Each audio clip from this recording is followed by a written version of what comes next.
The following is brought to you by the People's National Party. Make the trumpets play. Jamaican people want better. Economy coming like stormy weather. Ancestors are turning on them grave. We can tell me how we can do it together. When we look to the future of precipice, we see Jamaica needs the vision of the PNP. People said the bag of promises, them can't carry go shop. And the crime rate getting higher, wonder when it goes to comrades. Jamaican people want better. Economy coming like stormy weather. Ancestors are turning on them grave. We can tell me how. The proceeding was brought to you by the People's National Party. The scale of dealing with anti-corruption issues. So there is a learning curve that we are going through. What is important is that the government supports the development of the institution so it can accelerate very quickly on that learning curve and provide the resources so that they can move very quickly on the learning curve, and that the government does not intervene or interfere. And that message goes to the opposition as well. Leave the anti-corruption and policing agencies to do their jobs. So why you come to me with that foolishness, you know? You elect a prime minister, and is a prime minister run the country. It is time we learn to hold our leaders accountable for their actions and stop making excuses for them. Stop making excuses. Otherwise, go elect the people who really run in the country. And I don't want the right stand that stupid argument. Hold the people you elect accountable and stop making excuses for them. Hello, welcome. Happy Friday to everyone.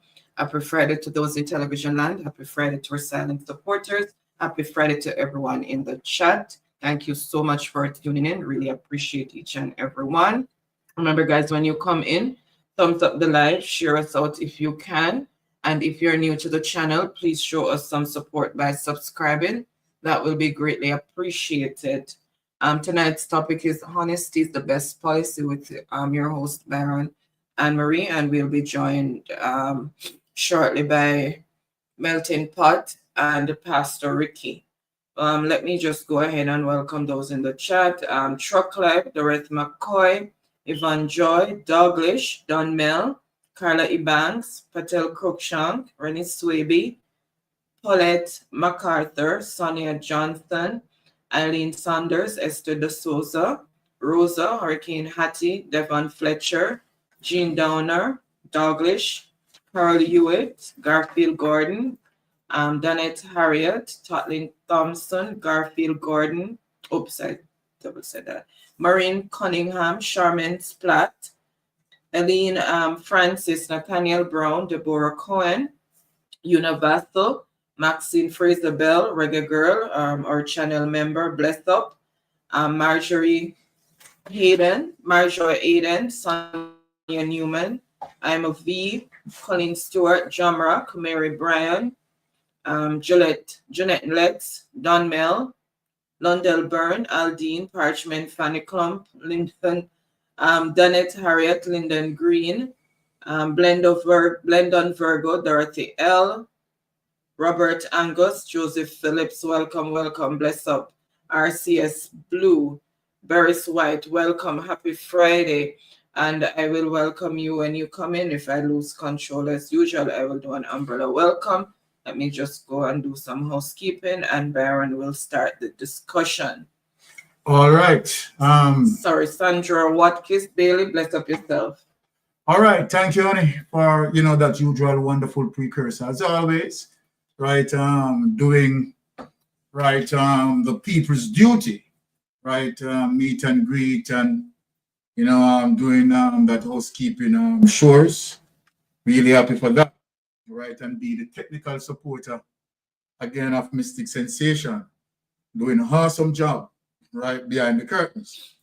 So we are happy for that, wifey. Right, big up yourself. Now, ladies and gentlemen, you know that we are in this space here, and we'll be continuing the fight for our Jamaican people, because Jamaica is my country. And, you know, we see Jamaica as a beautiful paradise, and we can't allow Jamaica to be taken over by kleptocratic, right? And people who decided that they are going to abuse our people, right? I am in this space as it relates to my skills and talent, and there is no way I'm going to allow any government to abuse our Jamaican people. For those who believe that they are smart, and for those who believe that, you know, the people are not going to find out what they're doing, right? And so they think that, you know, they can use that to pull the holes over people's eyes. That is not going to happen, right? Where you have a lot of us in social media, right? And many of us who are working, I mean, diligently, right? In terms of supporting our people, right? Giving our people the strength and energy, and fighting for democratic socialism, simple because we want, you know, the wealth being distributed fairly. We have seen where Julian Robinson had done a wonderful job, a wonderful presentation in terms of, you know, selling the talking point, right? Selling the People's National Party mission, right? And so mission statement, right? In terms of what the People's National Party wanted to do for the people. And from the onset, that is what democratic socialism is all about, you know, to make sure that education is the key, because an educated nation is going to be a successful nation. And that is one of the reasons why we, you know, shoot on education and making sure that we are staying away from corruption. You know, I am sorry for this government as it relates to the predicament that this government found himself in. I realize that the government has no response to what we had delivered on Tuesday as it relates to our whistleblower. And of course, we know that, you know, 100% of our whistleblower, right, told the facts, right, and definitely, right, reveal, you know, some of the issues from inside. And we have seen no response. We have seen nothing coming from Darrell Vaz. But let me say this, Jamaica. We are not going to be sit here, right? And for the Jamaica Labour Party believe that, okay, we hear them, but we are going to make it die, you know, like a dry wood burning in the fire. We don't have to respond to them, right? And to make it die out, we need a response. Yes, we need some response.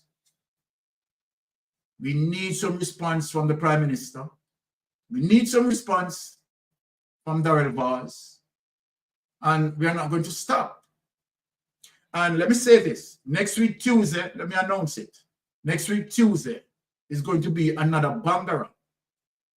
Because next week, Tuesday, what I am going to do, I have already invited none other than Andy Mashelli. And Andy Mashelli is the former ambassador for Interpol, right? And we all know that Interpol is the global police as it relates to intelligence and data. And why did I invite Andy Mashelli? Because we are going to dig deeper in the SSL. And I'm not just going to invite Andy Mashelli. We are inviting Andy Mashelli, right, so that we can have a way forward as it relates to what is coming out. The whistleblower and other persons who we have, you know, given us intel, some serious intel, in-depth intel, And so Andy Mashley will be here. We'll be sharing those data, right? And so then from that mystic sensation reach as it relates to having some access from Interpol via Andy Mashley, the former ambassador of Interpol, right? We are going to pursue in the sense of disseminating information and see what we can do externally. We are not anticipating that the Jamaica criminal justice system, right, is going to act, right, according to laws and, the oath of office. We have seen very clearly where, obviously, the DPP had compromised, right? Clearly compromised. The DPP is highly political. I don't know who she can convince, right? But obviously, she can't convince Mystic Sensation, right, and persons, right, within social media space. And so then we are not anticipating any form of judgment in the favor of the people, right? We know what the DPP is going to do. And so then the DPP cannot suppress us from speaking about the truth, right? And so then we are doing our own thing as it relates to the public court of opinion, and we are finding ways and means as it relates to making sure that all these criminals, let me say it plain, right, not hiding it, all these criminals who involved in stealing, right, investors' money, who involved in the high level of corruption, we are ensuring that, trust me, the consequence have to be here. It is too much, right? The level of deceit and the level of corruption is too much.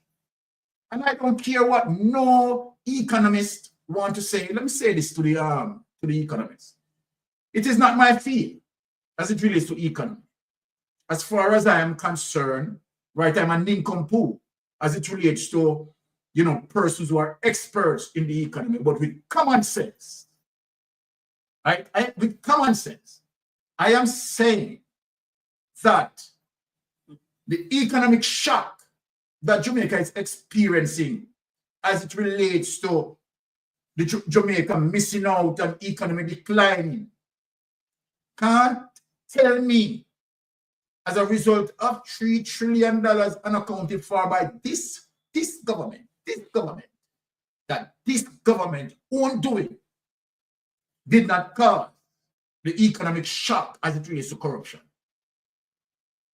So then the government who want to string it off neatly, right, want to praise, right, the hurricane and blame the poor hurricane that didn't even, right, hit Jamaica. The high was way off Jamaica, but want to push everything on the hurricane. The economy was declining before the pilfering start before. Yes. We have the government who said, okay, Jeannette Calder must not say to the public that $3 trillion missing. And so then Jeannette Calder need to word it properly or be politically correct. The fact of the matter, what sort of political correctness are you seeking when you claim that some of the ministries, right, appropriation account have not been submitted? Now, who can you tell that? You're talking about something span, prolonged over 9-10 years. And over 9-10 years for those ministries in the education ministry, $92 billion, almost $1 trillion, right? That had been missing. And let me say this, because we have intel as it relates to Broadback. We never know that Broadback, right, was someone old school, right, as it relates to him being, right, with someone who was charged, right, as it relates to corruption within the Ministry of Education, right? we have Rural Read, and we have other persons. And now we see the pattern set that Andrew Holness really love the criminal them. Andrew Holness, if you are not a criminal, Andrew Holness will not promote you. Let me prove my point to you. Let me prove my point, people. Dalrymple. Dalrymple is a proven criminal, right? Proven by the system, by the judiciary. The judiciary is saying to the Jamaican people that Dalrymple is a criminal. What Andrew Holness did. Andrew Holness himself, who is a criminal, right, also endorsed Dalrymple. Want the criminal to be our political representative. Think about that, people. Jamaican people, wise up.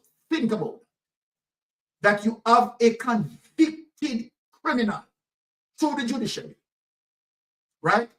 Regardless of all the bad names that they are giving to the Integrity Commission. And that the Integrity Commission investigators this, the Integrity Commission investigators that, and the government who want to burn down the Integrity Commission. Well, the Integrity Commission, under the pressure of those accusations, right, hold up their heads, right, and put this case into the judiciary. And we all witness the outcome of this case. Dalrymple pleaded guilty. Pleaded guilty. Now, if Andrew Holness has any class at all, we don't expect no form of class, good class from him, because he's a criminal. And so then we expect for Andrew Holness to do what he had done.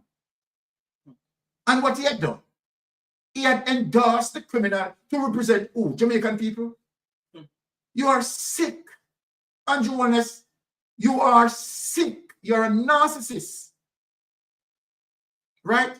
And the Jamaican people is going to reject that. We don't want no criminal to represent us. Now, we have seen that, okay,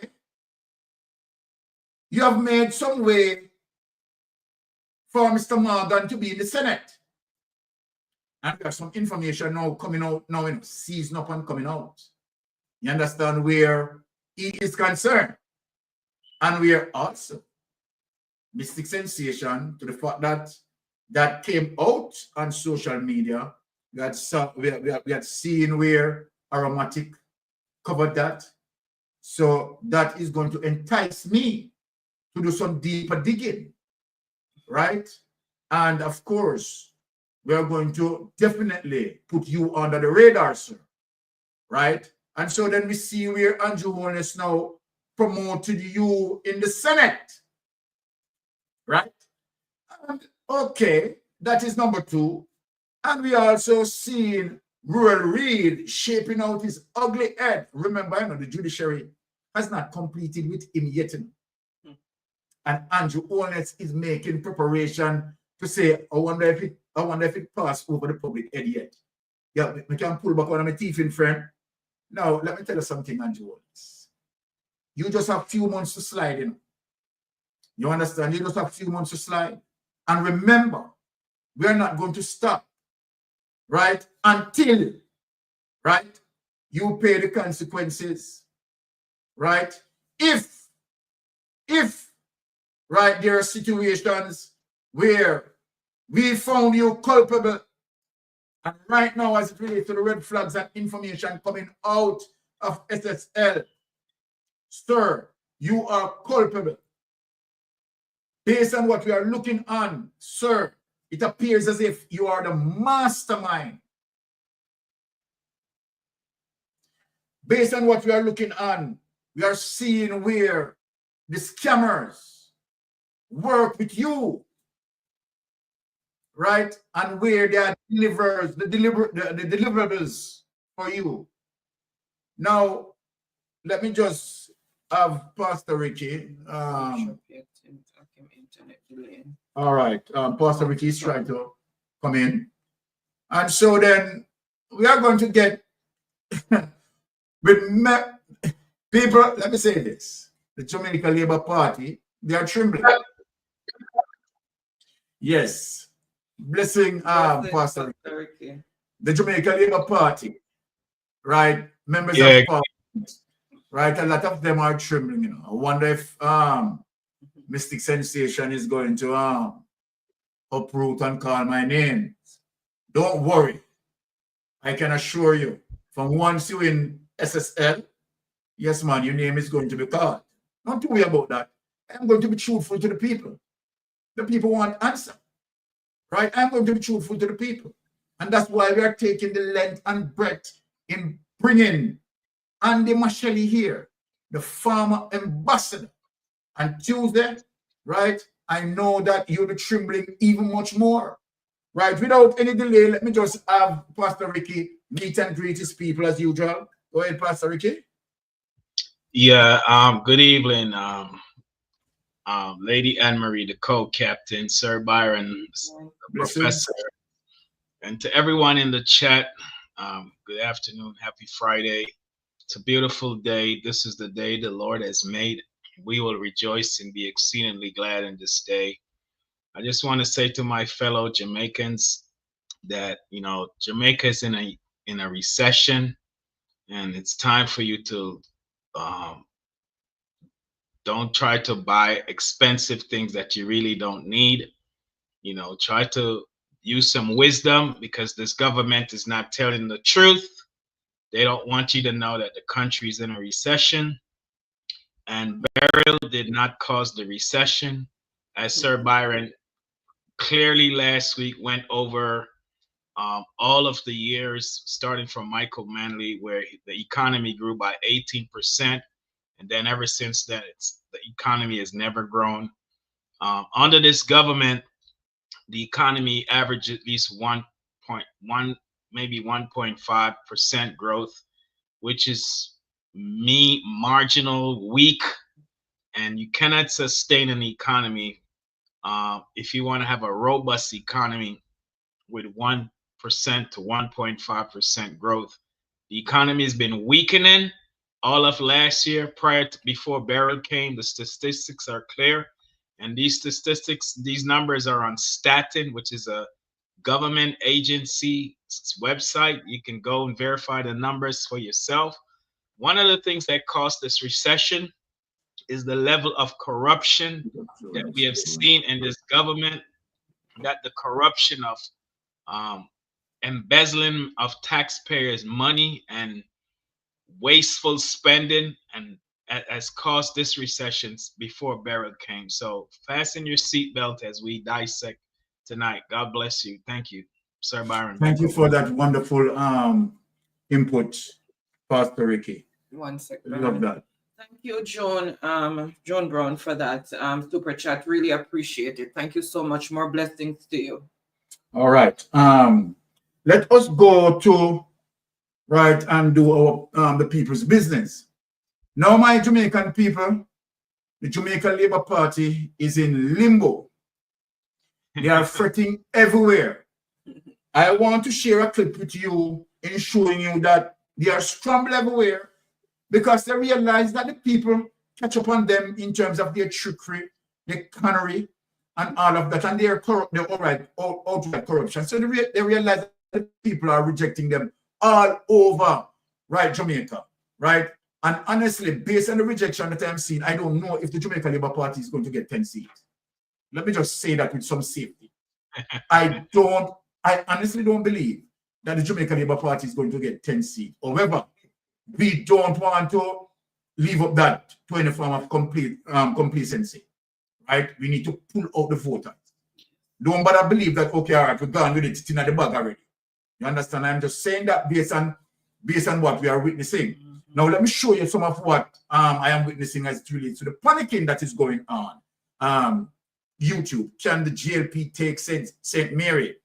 They are panicking amongst themselves. So let us share that clip and show the people what is going on, right? Can the GLP take St. Mary? They are panicking. St. Mary is not safe, right? St. Mary is going. Well, the local government election, right, that's shown signs of that, right, that St. Mary is going. People, listen up. You're between Portland and St. Mary, right? Yes. Yes? Tell me, how is it looking for Dunn in Southeast St. Mary against Chris Brown? You know, Chris, I see Mr. Dunn is all over the place now campaigning. Mm-hmm. Honestly, I personally believe that if he did do much more, he wouldn't have to run up and down as he's doing now. Now, don't misunderstood me.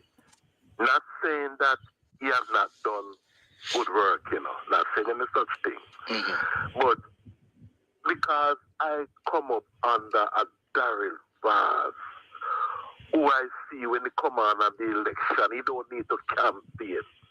I call Samuda, a Mike Henry, those people. Maybe I was expecting too much from Mr. Dunn as a young member of parliament. And he was somebody in the politics as we would accustomed to a Delana Steve Wright to see on the GLP political platform going around giving excellent presentation, and the people is saying this is the type of presentation we want. So maybe I am expecting too much. With him now against Chris Brown, I just don't know what to tell you. What you are hearing? I'm hearing that Brown is very competitive. It's going to be a battle royal because Brown is competitive.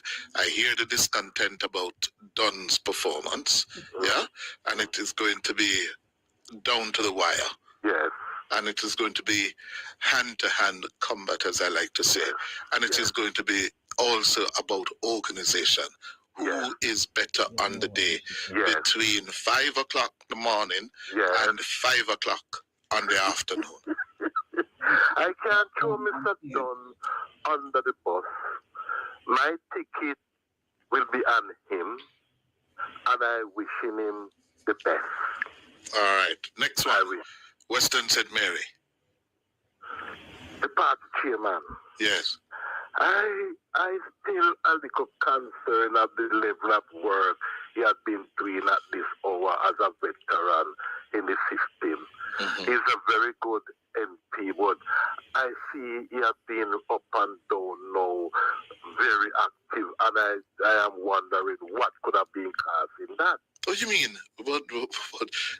Remember, Western St. Mary is a swing seat, you know. Yeah. It tends to swing. Yeah. Yes. And remember, he lost it before and regained it. Yeah. By large numbers. Yeah. So he can't take anything for granted. You have to. Everybody have to damn well work now, you know. All right. You say, you know, you remember Shiny take over strong PNP seat. Shiny Robinson. Right. Yes. And she turned it around in a Labour stronghold. That's when it come on and campaigning election time. She now be up and down like Take him away, honey. that is my concern. But hold. Take him away, because we don't need to hear much of their gimmickry.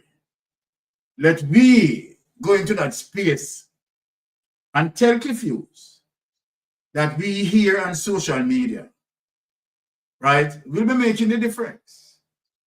Because as it relates to the chairman, right, that is Robert Montague, melting pot. All right. You know, melting pot, before I go any further with the information, you know, because the night is getting juicier and juicier. So let me just allow you to introduce yourself before you come into the meat. All right, go ahead, melting pot. Yes, once again, I bring greetings and love to you all, you know, everyone in the chat tonight. Yeah, we are here. We are here to discuss matters as it relates to everything that's happening on the ground in Jamaica. Exactly. And tonight we'll be in the company of your host Byron, alongside Lady Anne Marie, our technical director, Pastor Ricky, the man that bring the blessing to the program, and I'm melting pot who will dissect as usual. So, you know, I just want to say, the word is love. Listen to my brother. Now, I don't know if you have seen the clip that I was just showing with Big Mama, right, discussing the politics as it relates to the status of the GLP, right, going into a general election, right, and that they are worrying basically. So if you want me to run the clip quickly again for you, so that Yes, you can please. make Yes. your Yes. comment on it. I never see it. Bonnie, Yeah. could you bring up back that clip, and so that okay, introduction video. Okay, all right.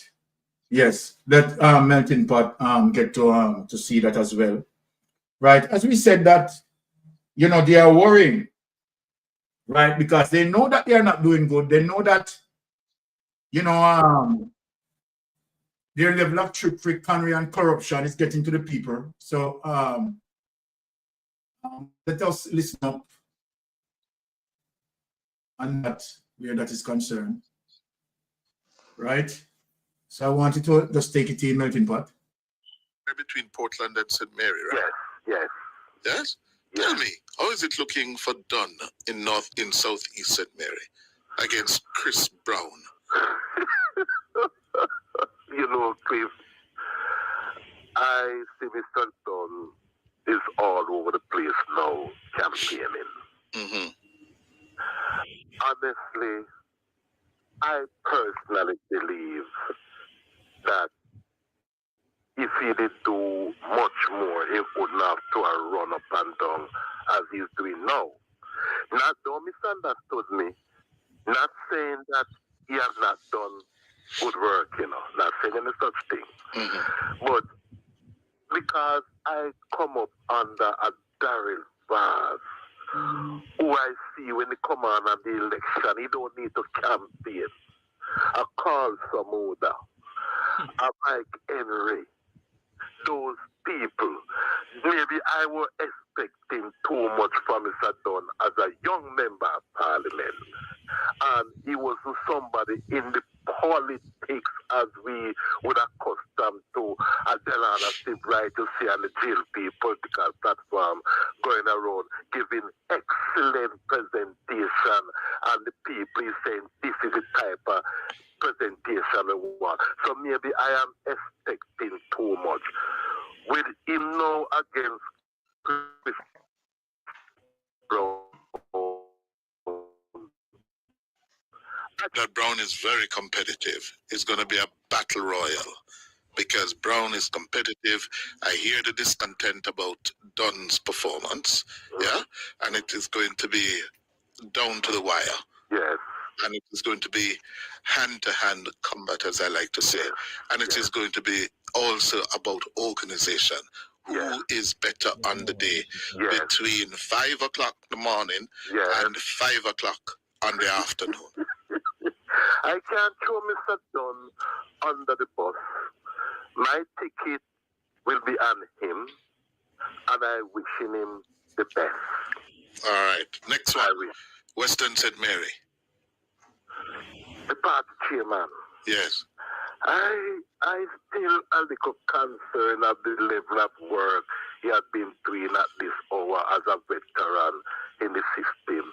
Mm-hmm. He's a very good MP, but I see he has been up and down now, very active, and I am wondering what could have been causing that. What do you mean?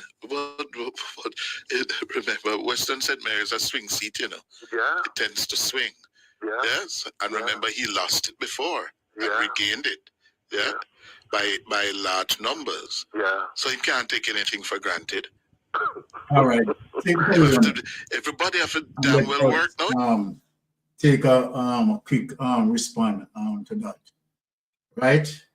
So we see that obviously, right, Mr. Dunn and Robert Montague, right, they are under some pressure, right? And you have seen that the Jamaica Labour Party spin machine, right, has some grave concern. And so they are worried. But I can tell them one thing, let me speak as it relates to agreeing with the caller to say one thing, that Daryl Vaz don't have to campaign, right? But let me just agree with the caller that Daryl Vaz don't have to campaign, because there's no need for Daryl Vaz to campaign in terms of what is coming out of SSL. What Daryl Vaz need to do is to really start prepare for the campaign and start to prepare for the new prison that the Jamaica Labour Party is building. That's right. Right? No, on a very serious note. And we are not speaking any form of joking, you know. Yeah. Darrell Vaz doesn't need to campaign. Right? I want everyone to listen to me. Darrell Vaz really doesn't need to campaign. He needs to prepare himself. You understand? He really need to prepare himself. You understand? To go definitely behind the bars. So let me say and give it to Pastor Ricky as it relates to what could cause the panicking there, Pastor Ricky in St. Mary and Portland. Yeah. Well, the panicking is spilling over from the local government election. It's all of last year panicking up until presently, and them not seen nothing yet. Fire there must still. Them think a cold breeze. What's gonna happen is that they're gonna get dismantled in the upcoming general election. The people in Jamaica is smarter today than ever before. Mm-hmm. Technology is at the disposal, at the fingertips, on their cell phone, their tablets, at the click of a mouse on their computer. People have access to information. And so one of the greatest things about these shows is that we use video evidence, document evidence, and even their own words that's syncing them. So when we put the information out, people just go and verify it. It's right there. And so people now know the truth. And the election campaign that they used to run is outdated as a result of social media. Their biggest downfall in this election is social media. Forget the traditional media that they censored. You know, we don't care about the traditional media that they censored. Traditional media can't tell the truth. We're living in a time and a season where people are hungry for truth. Let me say it again.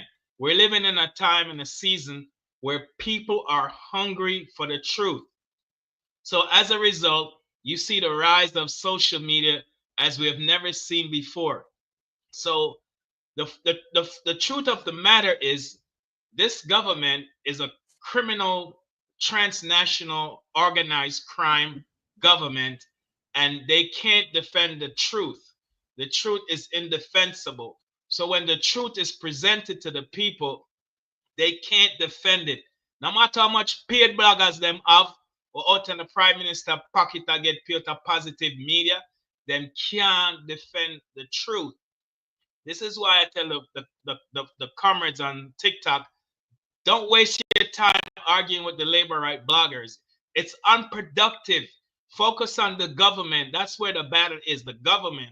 That they are hiding criminality, corruption, and the things that they makes them vulnerable to go to prison and is going to kick them out of the government. So when you hear Big Mama now with his spin PR move that he's making, he's trying to inspire the base that is dejected, deflected, and demoralized. And no matter what they try importing Matthew British in a northeast St. Anne, and that flop. Him only win by 4,400 votes. Them try bring back a criminal that is indicted or plead guilty, on corruption by the IC charges, 8 counts in South Trelawney, and she only got 4,100. Nigel Clark seat 1,800. So it shows you that their voter numbers are down. People are losing faith. People are losing confidence. People are already lost trust in this government. So what's happening? Everything they're doing is propaganda. They're spinning. They're playing reverse psychology on the people's mind to try to win back the hearts of those who celebrate the prime minister in 2016. Now in 2025, it's the people they even want to shake him on. Him unpopular. And popularity is tank. It's gone to the dogs. A prime minister that is going to be the first prime minister to go to prison once this dust is settled. Guarantee. This prime minister will be the first prime minister in the history of Jamaica to go to prison. Listen, people, my fellow Jamaicans, Don't listen to what them I say. If them know what's coming to them, we know what's coming to them. They don't know what's coming to them. So right now, they can't even come out and try to defend what we've been talking about because they know we're right on point. They know we have the truth, and then they don't even know what else is coming. So let Big Mama, who implicate himself in a crime family and is carrying the bucket for them, trying to help them, that's not even going to help the Jamaica Labour Party. Trust me, they're heading for a landslide defeat. And let me say this one last point. People, when you come to Mystic Sensation, please like up the live, give it a thumbs up, share it out, because the information you're getting here is classic investigational journalism that you hardly find today in the traditional media. So the information that you're getting here, you have to tap up, like up the live, because when you do that, it goes into the YouTube algorithms, it ranks the program, and when it ranks the program and put it on the ranking score in the algorithms of YouTube, as soon as you log on to YouTube, because of the score, that might be one of the first feed you see. So it's important. We're not charging you to come here. You're coming here for free, and the information you're getting is world-class investigational stuff, and some stuff that's going to drop for the next couple of weeks. You need to tap up the live. I think I'm on TikTok. You need to tap the thumbs up and like this, like the live and share it out to at least 10 people. Back over to you, Sir Byron. Amen. Well, let me just take the button right over from you, because if they believe that what you're saying, you're joking, right? Tell them to be here on Tuesday when we have the former Interpol ambassador, Andy Mashele, right, will be in studio with us, right? We'll be breaking down, right, the SSL and definitely establish more information out there. And we are asking the Jamaica Labour Party to respond, sorry, right?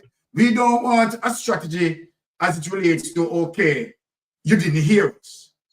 Because when SSL had spoken to as it relates to the building, right, and the sales, Darrell Vaz hear that. So I want to know how Darrell Vaz is not, in receipt of this, right? And I know that this is all over social media. So Darrell Vaz don't know you're here. But guess what, Darrell Vaz? You can't respond because you know that everything that is coming out is factual.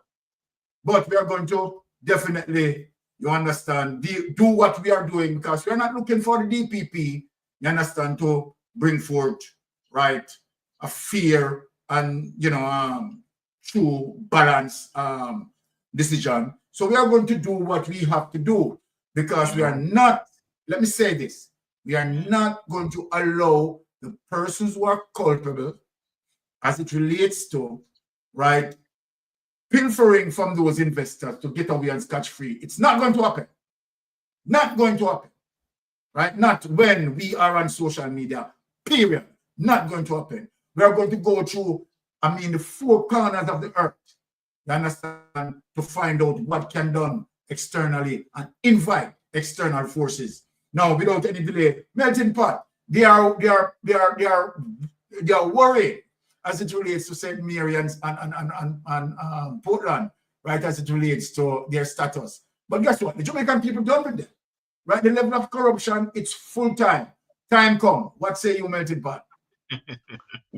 Well, I have to endorse everything that Pastor Ricky and what you just said. But I wonder that they're not concerned about the entire Jamaica, not just Portland and St. Mary. We've been warning them about this tsunami washout, Yeah. It's a tsunami washout. You understand? So I can't strip my, self why Big Mama now is getting nervous and edgy and concerned about the seat. I want to know what kind of role Big Mama play. I think Big Mama is a radio presenter, a journalist. But it seems like Big Mama is, the man that decide everything in the Labour Party. The man who is concerned about, you know, how the candidate and performing. I thought that would be the Prime Minister. Andrew Wall is concerned. So it looked like Big Mama I get some vast amount of money from Andrew and the Labour Party. You understand? Because I mean the work where I see Big Mama do right now, you know, and a journalism work. True. Big Mama is messing around with the political process. And he's an instigator. And who knows what Big Mama said behind the scene? We don't know what Big Mama is communicating, but Big Mama has been showing a tendency of concern regarding the Jamaica Labour Party and its leader. It's not the first. It's not the first. So this is why we are telling people in Jamaica that how can you listen to a radio station that you know will report biasness? You cannot lend your ears to that radio station because that radio station don't fit in the society, because a radio station should be broadcasting for everyone. True. But Big Mama is taking side. But true. Fear look to Big Mama, you know, because maybe a prison cell have go big. They look like them have go measure up Big Mama size to go through that prison door there. Because Big Mama going up a prison too, you know. Definitely. Yeah, man, Big Mama one of the prisoner too. So Big Mama is showing a high level of concern. Big Mama is worried. Big Mama is having sleepless night as the election period draw closer. Vaz, the same thing. That's why Vaz can't come out and speak. Vaz, Killer Vaz dumb, you know, over Portland. From the other day, Killer Vaz dumb. Now hear nothing from him. Gone into hiding. You understand?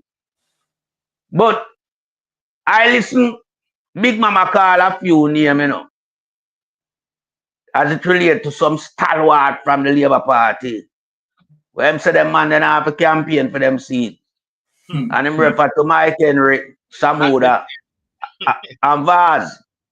But we know where them man they have in them back pocket. Them man they have Siaga blueprint. Of it terrorize them constituency and communities within the constituency.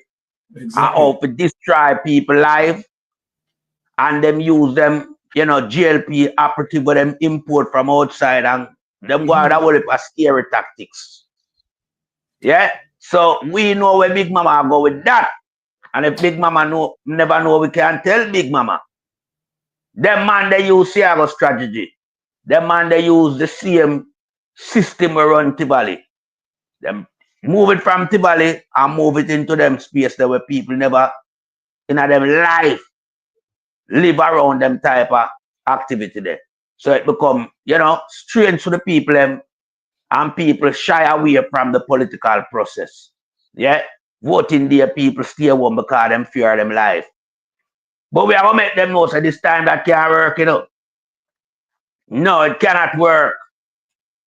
Because remember, say our eyes is on the prize. And we ears is on the ground. And we are noting all the activities that they are planning. So they won't be able to execute nothing this time.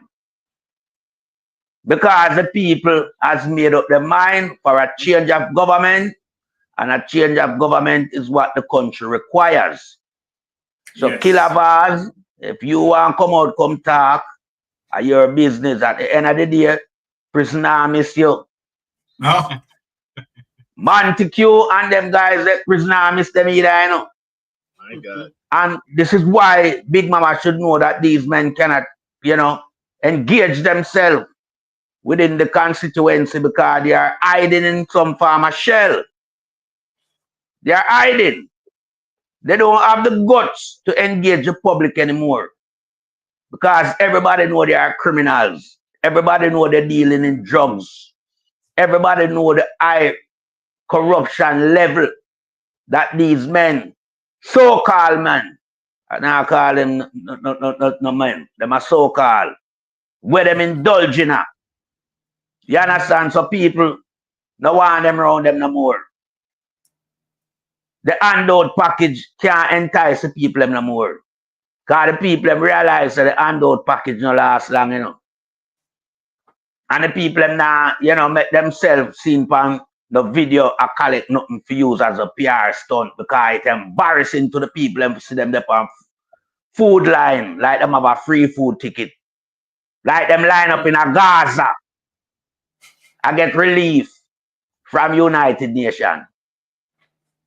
Me no want nobody see me with nobody and give me a little handout package. That shows me up on the property line. And I mean, when these things come in on the social media space, go right around the world, everybody can see who's who. So them embarrassing the people and the people them don't realize. So we've been telling the people them, so allow these things. Don't make them come around with them type of package thing here to buy on a vote. Stay away from it. Yeah, the suffering has been for 9 years, but it won't prolong after September. Because when the new sheriff ride in town, law and order and work will be the forefront of his administration. So the people life are going to turn around. And this is why the GLP them now find themselves back in our corner. Because they know that the People's National Party have good ideas and good intention for the people in Jamaica.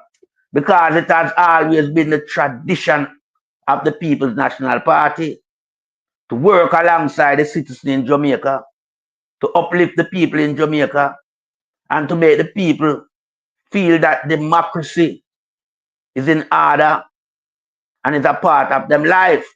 Not like this government where muzzle people and intimidate people and lock up people and beat people and do all type of variance to people.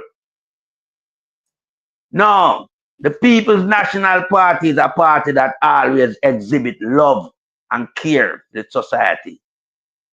It's an ambitious party that have the people interest at their heart. So now that they see that the numbers are, you know, stacked in the People's National Party favor as it relates to the poll, them get worried. So we now have to just make sure no say them understand fully well say the People's National Party will form the next government and you guys prepare to find yourself in prison. And I yield back the floor to another member of the panel. Sounds good. And hear me now in terms of what I am telling the people. And I know some people is going to say, no, Byron, don't tell the people them that. You understand? But the level of corruption coming from this government that pilfered from the people. Hear what I am telling the people, and this is my subjective opinion. You see, when them come around you, people, and then give you the money, take the money, name them out, and vote them out. Now, this is my subjective opinion. And I don't, you understand, this is me, this and that. Because we know that this government robbed from the people. So for them come around and give you the money, remember a year of money. You understand, them robbing for years, a year of money. Take the money, name them out, and vote them out. That is my, you understand, mandate going through. We shall not tell the people them, say, watch out. People, right, they have been, right, robbing from the treasury, robbing taxpayers. So when they come around now and do all of the promise, here what I'm telling the people, yeah, just when you go and like you're not buy into it, take the money, name them out, and vote them out. Yeah, man. All right. Yeah, man. Yeah, them can't take the money, you know, Byron. Yeah, we want them take the money. Yeah, but don't take the little parcel. The little parcel too embarrassing, because we don't like when them embarrass the people. Yeah, grab the money, because yeah, you see when make sure name them out on the money side of things. Yeah, name them out on the money side of things. Because you see when them give the money, I want to video it and we have it, we can't use it against them. But you see if them go on food, them can't say, well, you know, it's a different cause that because we're not hungry. Yeah? But the money now, we not buy vote that. Yes. So take the money, reject the little food parcel. Yam them out. Vote them out and run them out. And run them out. Exactly. Definitely. Now, yeah, man. Unicreate. Let me just deal with a question that Unicreate have. Unicreate say, I have a question. Maybe it's not for this topic. Yeah, man. Any question where you have, just pose it over here.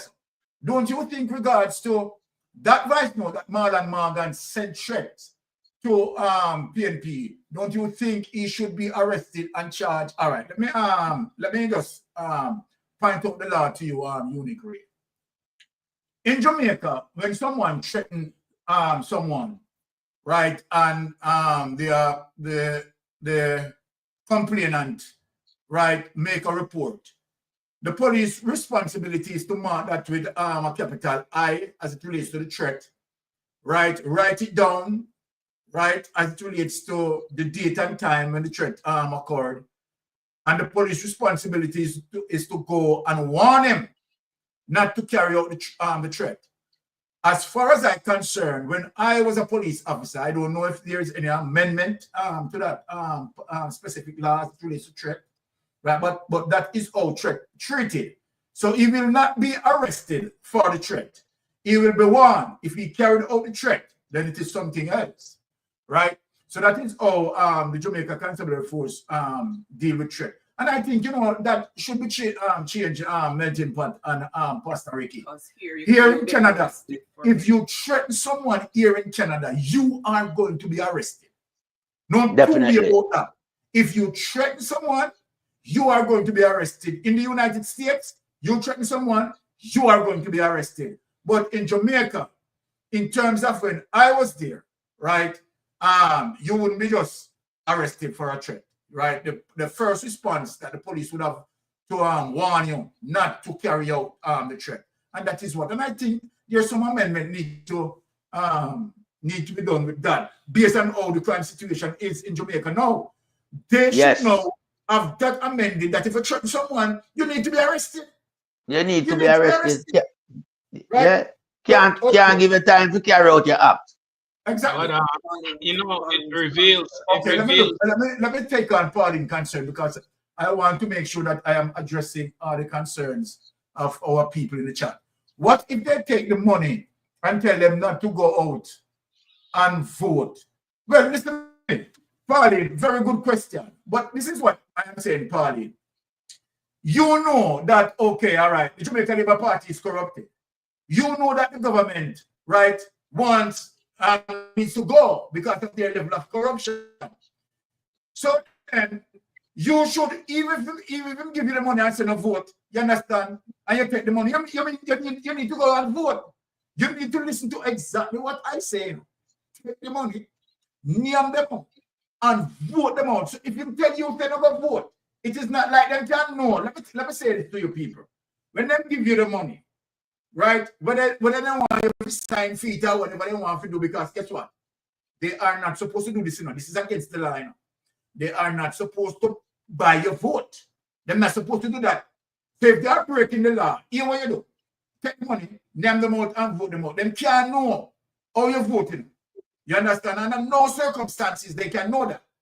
Right? Because your vote is confidential. So when they pay you, you understand? Say, yeah, man. And if they want to put on green shirt to become a no, you know.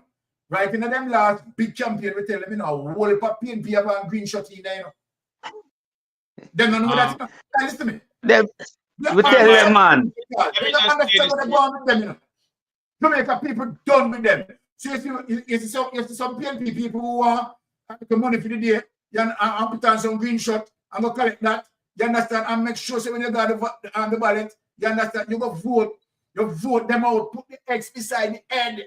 Because them going like them smart, you know. You see like what they have done for them people. The level of corruption, what they have done against the people, it is time now that the people must use them head against them. So me the people them. You understand? No pass the money. Nobody pass the money. Take the money. Let me name them out and vote them out. And listen to me there. Let me jump in real quick. Yeah, go ahead, Pastor Ricky. Yeah, I know we are a team, but I kind of have a different take on that because no man, that's not subjective, you know. Your opinion can different from mine, and Yeah. I respect your opinion. Right. Trust me. Vote buying is unconstitutional. It's a crime.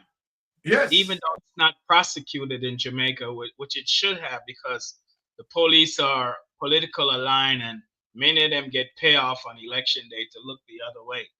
Nevertheless, I don't want to encourage people to participate in a crime because vote buying is a crime. And so, yes, the people have great needs, them need the money, we understand all of that. But you don't want to take money from criminals, because when you take money from criminals, they're going to feel some kind of loyalty to you. And it could be that them come back and harass you for finding out where how you vote, when did you vote. So to avoid all of that, just ignore them and don't participate with them and go and vote anyhow, and God will make a way for you somehow. Now, as it relates to Marlon Morgan, that despicable, corrupt person, listen, man, you don't have to threaten people to be elevated. Humble yourself, as the Bible says, humble yourself under the mighty hands of God, and he will exalt you in due season. Pride goeth before a fall. People that are prideful, they will always fall, like Humpty Dumpty that sat on the wall. Pride goeth before a fall, and a haughty spirit before destruction. The word of God is true. And so he that exalts himself shall be brought down to be abased. The word of God is true. But he who humbles himself shall be elevated, be exalted.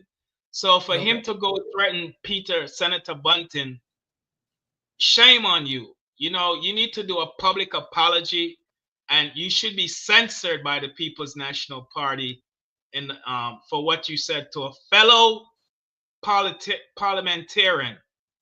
Should be a colleague, even though you guys are on different sides of the aisle. To go around and act like you some kind of bully, don't follow the prime minister. You see what the prime minister has done to the people in Jamaica.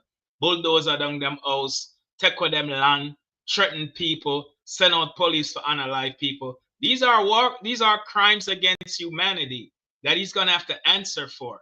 So I would say to Marlon Morgan, humble yourself, man. If you want to be elevated to become a senator or parliamentarian, work for it. Put in the work. Let the merit speaks for you, your actions. You don't have to go around and ask. I heard him say he's some new sheriff. I mean, that's unnecessary, man. You're embarrassing yourself, and you confirm that the Jamaica Labour Party is a criminal organization, and the people in Jamaica should reject them. When you behave like this, you're just confirming to what all of us know, that it's a criminal organized political party. Back over to you, Sir Byron. All right. Yeah, I can just say something to a pastor. Quick and fast. Yeah, I won't be long. I just want to say something to a pastor, Ricky said, in regard to his perception about people taking things. Okay. If the people go around to the people and them don't take it, Pastor Ricky, them label them target them.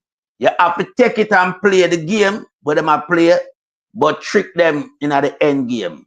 Yeah. That's what I said. All right. If them not take it, them are gonna label them. All right. I want wifey to just put up that, because remember I said that as it relates to threat, right? And Unique Ray asked about that. I said during my time, right, it wasn't treated right as an offense to be arrested. But yes, remember I spoke that they should amend it. I just found out that they amended in 2015. So let me show you the amendment. Now.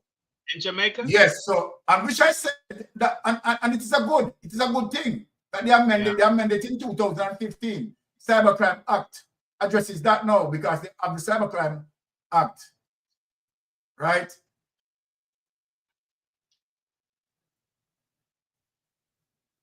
And I left the force prior to 2015. So here it is, unique way. Yes, in Jamaica, uttering a direct, unconditional threat to kill or harm someone is an offense for which a person can be arrested, charged, and prosecuted, potentially leading to imprisonment or fine. So this is good in terms of the amendment.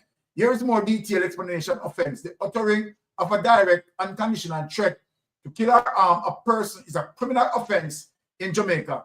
Cyber Act, the Cyber Act of 2015 addresses threats, right, made via computer or other electronics means with harsher penalties than traditional offenses. Take that away. And I am happy. I am happy that they have. I didn't know that. I learned something new.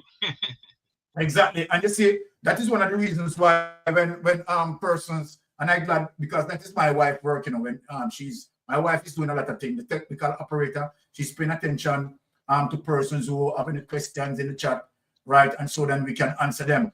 Right. One of the things that I don't like when people put question in the chat and I don't get to answer it.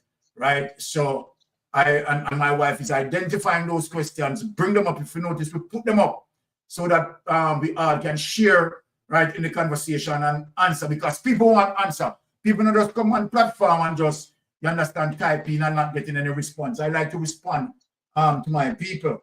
Right. So now Unique understand, right, definitely what is happening where that is concerned. Now, people, let me show you something now. I tell you, Jamaican people, when I tell you that I love the People's National Party as it relates to Mark Golden delegation of political representatives. Boy, yesterday, Julian Robinson put on a performance there. Julian Robinson take people to class, a master performance. But apart from that, he presented a real budget. Oh, yes. Yeah. Apart from that, I have the documentation to back up what Julian Robinson said. And everything, this is the thing. Whenever the People's National Party, members of parliament, right, speak, they speak with what we call tangible evidence, tangible facts, right? And so then everything that Julian Robinson said, we are going to back it up tonight with the facts, right? To show you that the man rich in material, rich in presentation. Here's some people that ask the PNP policies, you know, but they don't understand, say, listen, PNP have the policies so rich. And when it pour out, when it I hope them can take it, you know. I hope them can take it. No, we can't give it to them now because we know a few months left before we kick them out, you know. So we can't give it to them now. So even if them take it, the people them go say a PNP policy that give up PNP the policy. You understand? So them can't do nothing with it right now. Now let us get into the opposition spokesman on finance, Julian Robinson. You want the document? Yes. Let us get into that in terms of, and we are going to show some facts with that. Solid facts. Because when you come over here, you understand, we not just speak and don't make you satisfied when you're leaving, you know. We give service over here. Remember, we have some excellent customer service agents, you know. We have Melting Pot and we have Pastor Ricky. Excellent customer service agent, and we are here to work for the people. Now, look at this. Prime Minister Andrew Holness and his Jamaica Labour Party government cannot claim paternity for fixing the Jamaican economy. And time and time we hear them jump up in a parliament, you know. Mike, why name Nigel Clark? Because if it's his policy bring Jamaica out of the economic abyss. State opposition spokesman and finance and the public service, Julian Robinson. If they try, they will be getting a jacket. Robinson declared Tuesday during his contribution to the 25 and 2026 budget. Okay, take that away on it. Let us look at the relates to why Julian Robinson would have said that. And let us show the world that what Julian Robinson had said, right? He made that statement based on concrete facts. So what Mystic Sensation had done, Mystic Sensation want to know that we get to our electorate, pass on the information and said, okay, what Julian Robinson said, don't watch the JLP beating their destiny. That's all them do. That's beat this and thief. What did Jamaica Labour Party good for? Beat this and thief. Stealing. Right, that is their mandate. What is the Jamaica Labour Party mandate? Beat this and thief. Now, let us look at the facts. You know, shall we go for the facts, people? Let me tell you where we go for the facts. Because I'm very political strategic. I'm a very, you know, strategist in the politics. And I'm quite strategical. So I go to nationwide. I go to nationwide for the information. So, guess what? You don't need to talk to me, you know. Because I overfeed place, me go and get the truth, you know. You don't need to talk to me. So I could go over nationwide. And you make sure that me no go to the Gleaner because me here Warmington I go to the Gleaner, so the Gleaner they go on like them the PNP side. So I say, you know what? Make sure so what I am giving the people facts. You know what? Let me go over nationwide and get it. You understand? That means that any person I go on, they have to go to themselves. All right. Yeah, Let's man. go over nationwide. Jamaica passes 8 IMF tests, right? Nationwide. Make it go over nationwide. You take the man tonight. Yeah. Now, here's the evidence. And so when Julian Robinson saying that the JLP cannot claim paternity for fixing the economy, this is the reason why Julian Robinson is saying that Jamaica passes 8 IMF tests posted by who? Abka Fitz-Enley. Abka Fitz-Enley, 16th of June 2015. No, look, no, people.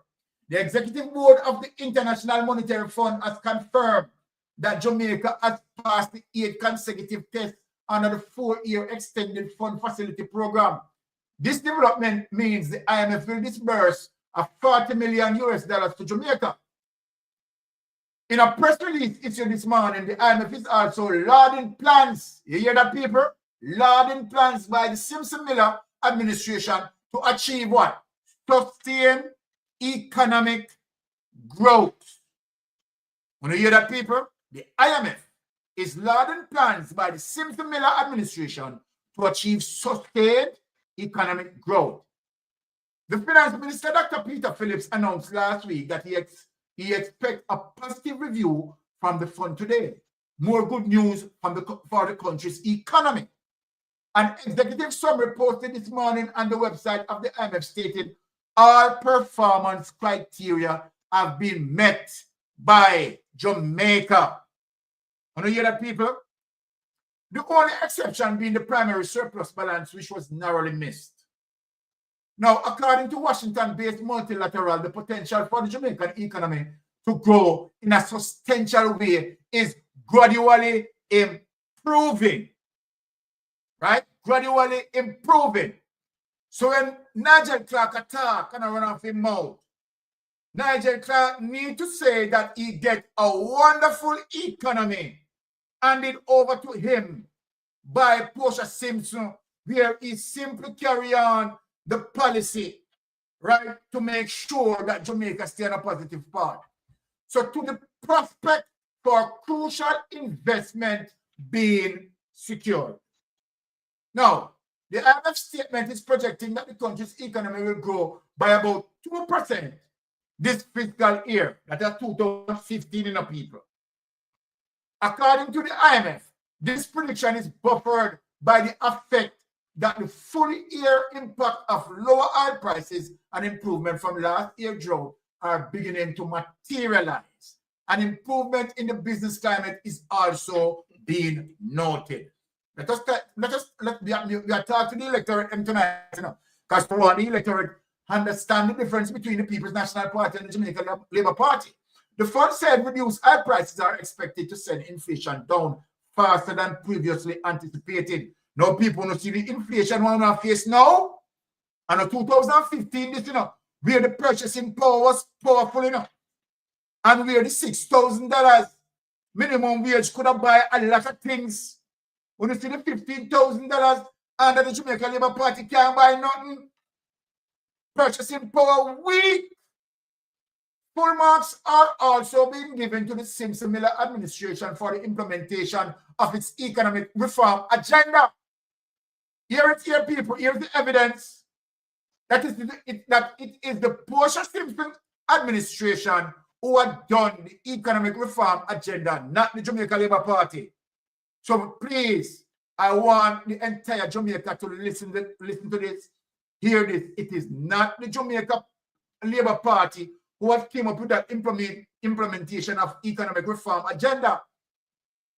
So when Andrew Wallace is talking about economic reform, this and all of that, he is carrying out the policy of Portia-Simpson administration, right? Which the IMF says remains in what? Good standing. You are beaten teach them tonight, Finance Minister Dr. Peter Phillips and his technocrats have been consistently criticized by the Parliament opposition for failing to craft and implement a credible plan to grow Jamaica economy in a significant way. You hear how them deceive them labor right are deceitful. Now after Portia-Simpson are going so well, hear them with them nasty politics. Finance Minister Dr. Phillips and his technocrats have been consistently criticized by who? The parliamentary opposition, that are the JLP at the time, for failing to craft and implement a credible plan to grow Jamaica economic in a significant way. Now, let me ask Andrew Honest now. 9 years with the economy, and now, where it is today, -5, failing 3 consecutive quarters, putting the country in a recession. This is what I say yesterday, Andrew Honest. Here you criticize the People's National Party right here in the paragraph, Here you Andrew Honest. Wanna come show the labor right then. See that? Finance Minister Dr. Peter Phillips and his technocrats have been consistently criticized by the parliamentary opposition for failing to craft and implement a credible plan to grow Jamaica economy in a significant way. Now, what happened to you now? What happened to you now, Andrew Honest? What happened to you now? In a Portia-Simpson time, right? And the amount of money we're missing. Did you have $3 trillion unaccounted for in a Portia-Simpson time? May I tell you, you're all criminal. But the IMF disagree. When you hear people, but the IMF disagree. The IMF said, shut up on the mouth. All of them good for propaganda. See, tell you, I'm not telling no lie. Let me read it and the people get what the paragraph has said. Finance Minister Dr. Peter Phillips and his technocrats have been consistently criticized by the liar parliamentary opposition for failing to craft and implement credible plan to grow Jamaica economy in significant way. Hear what the IMF said. But the IMF disagreed. The IMF said, shut up on the mouth, damn liar, all propagandists. In the statement today, the Washington-based multilateral said authorities in Jamaica have produced a comprehensive strategy. Take it away, let me feel proud. Down to the IMF for back way. Very proud of that performance, man. You understand what I say? And them gone trick the people them. Show the people them clocks. Trick the people them. And yeah. Every single thing that Portia-Simpson had done for us, and to own a single actively, them criminal organization roll it back. By now the country suffer from $3 trillion unaccounted for. And what is our national debt? Our national debt is $2.3 trillion. So we could have more than $600 billion, right, to run the economy. And during that time, during that time, in 2015, the old criminal them, that criticized IMF said, shut up in the mouth. Shut up in the mouth because Bruce Gordon brought down the economy and Portia-Simpson fix it. And they are now coming with no critiques. Shut up in the mouth. Tell them shut up on the mouth and lie on our tell or the propagandists. You understand? The PNP had come on with perfect strategy. Look at that. And in the GLP, let me talk to me, the people who have the blue, what you call it? Let me talk to my moderator then. That in the GLP, you see run up and down in the place, you know, nobody have no time for them, you know, just skip them off. Now talk to all of my moderator them. We don't waste some time with them over here, so. All of my moderators, from once to them run up and down on a railway, blah, blah, blah, skip them out. We don't have no time for them done over here, so. Now, let me show you what are going on, people. We have beat and teach them tonight. People, the amount of suffering what are going on now. The PSOJ now, they come out, take time and come out and admit now, say suffering are going on. Yes.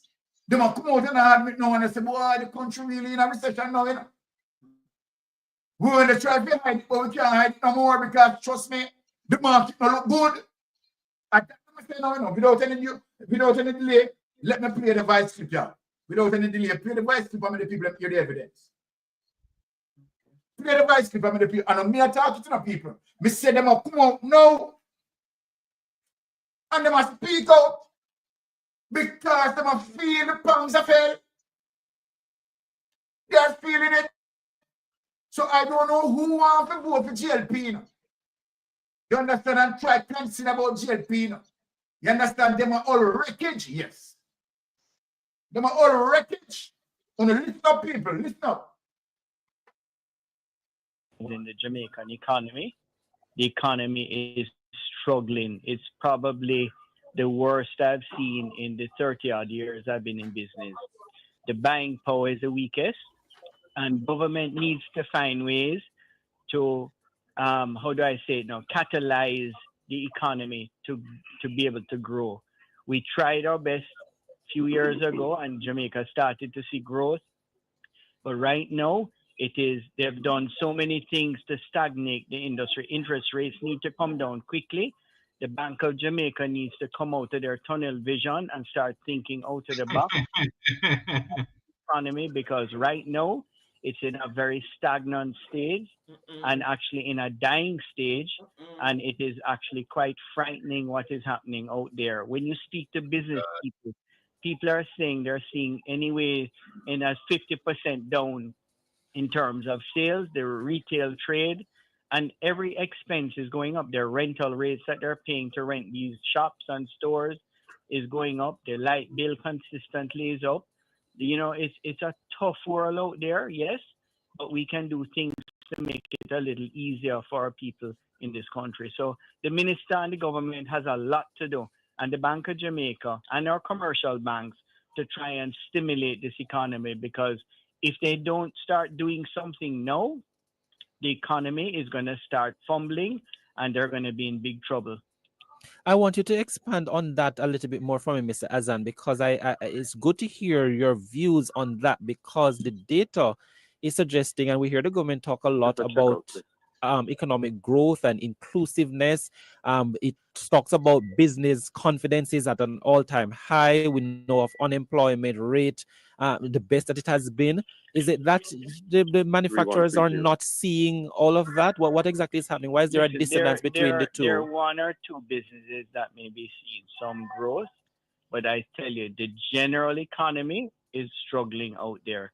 The real estate side of things, the building, the construction side of things is slowing. Interest rates has played a major part in doing that.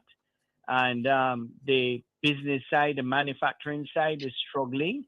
And we need to find ways to stimulate back this economy, because what we've done over the years and tried to build it back, coming from where we're coming from, I think what we've done in terms of managing this inflationary issue, I think we've gone about it possibly in a little different way that we could do something, but it is creating a havoc in the economy right now. Buying power is the weakest that I have seen in all my years of doing business. I'm not just speaking from my own business, but generally because I sit on other boards, it is very weak. And it is actually a little frightening for me when I am looking out there and seeing what's happening in the economy out there. So we need to find ways of trying to find ways. The Bank of Jamaica needs to come out.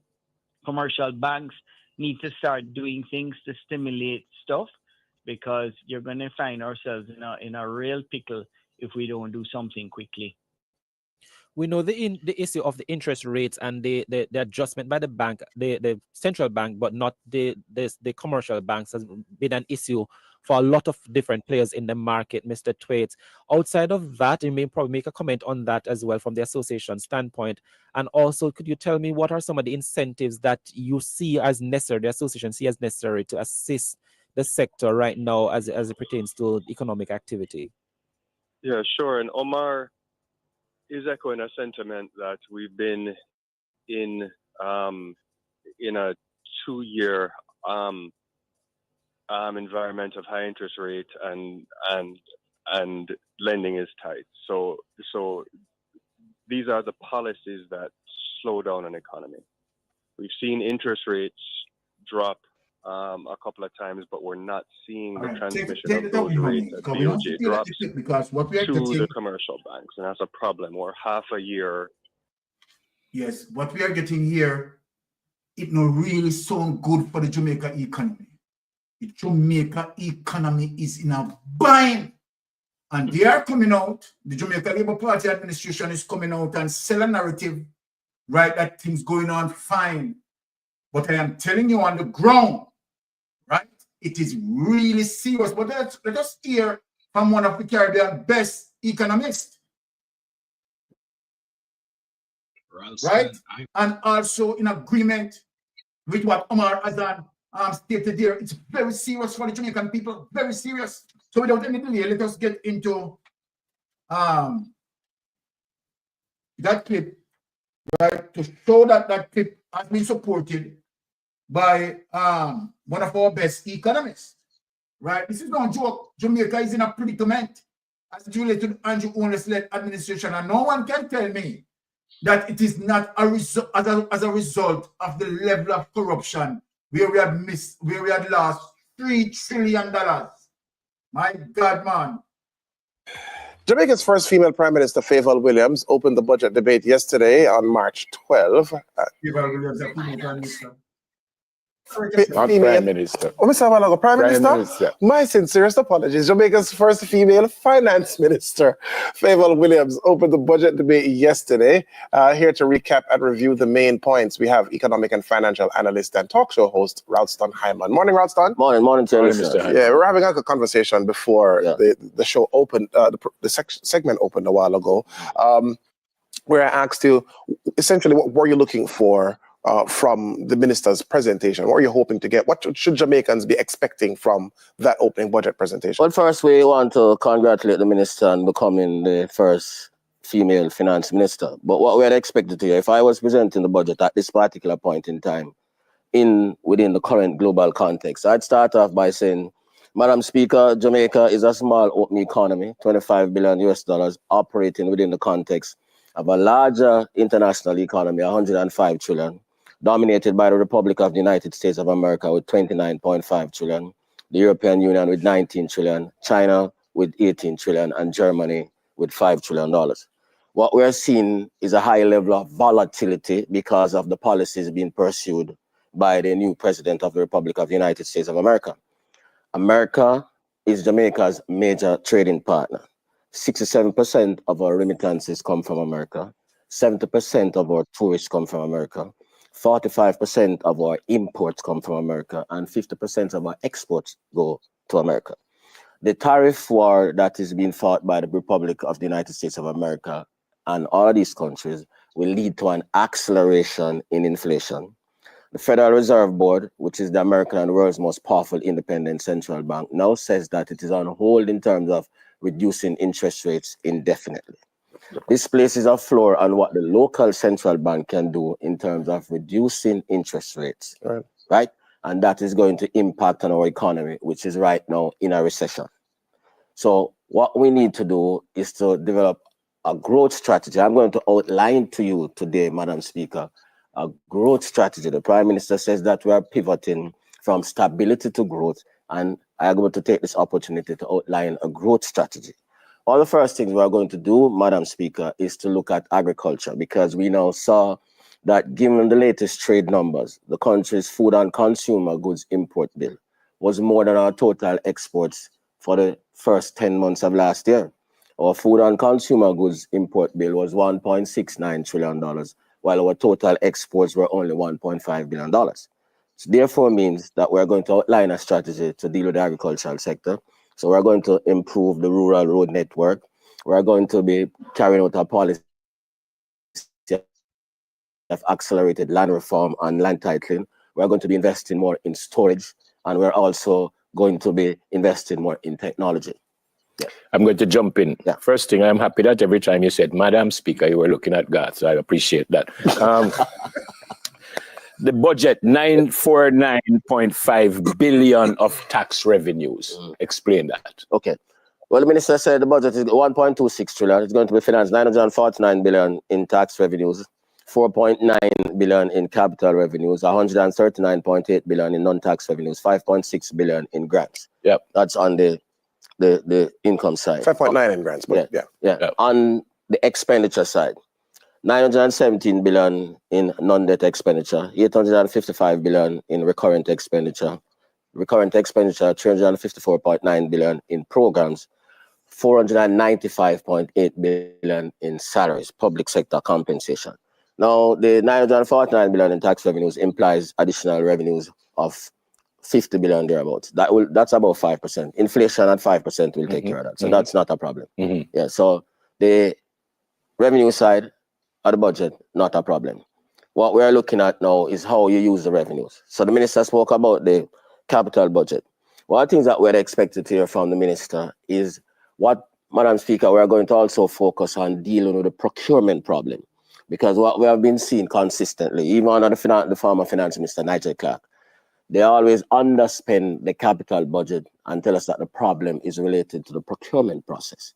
Now, if you don't spend your capital budget, you're not going to be able to accelerate economic growth. Fair enough. The capital budget is a budget that we use for our roads, our schools, and all of those things. We don't have a whole lot of time. Overall, what did you think of the budget?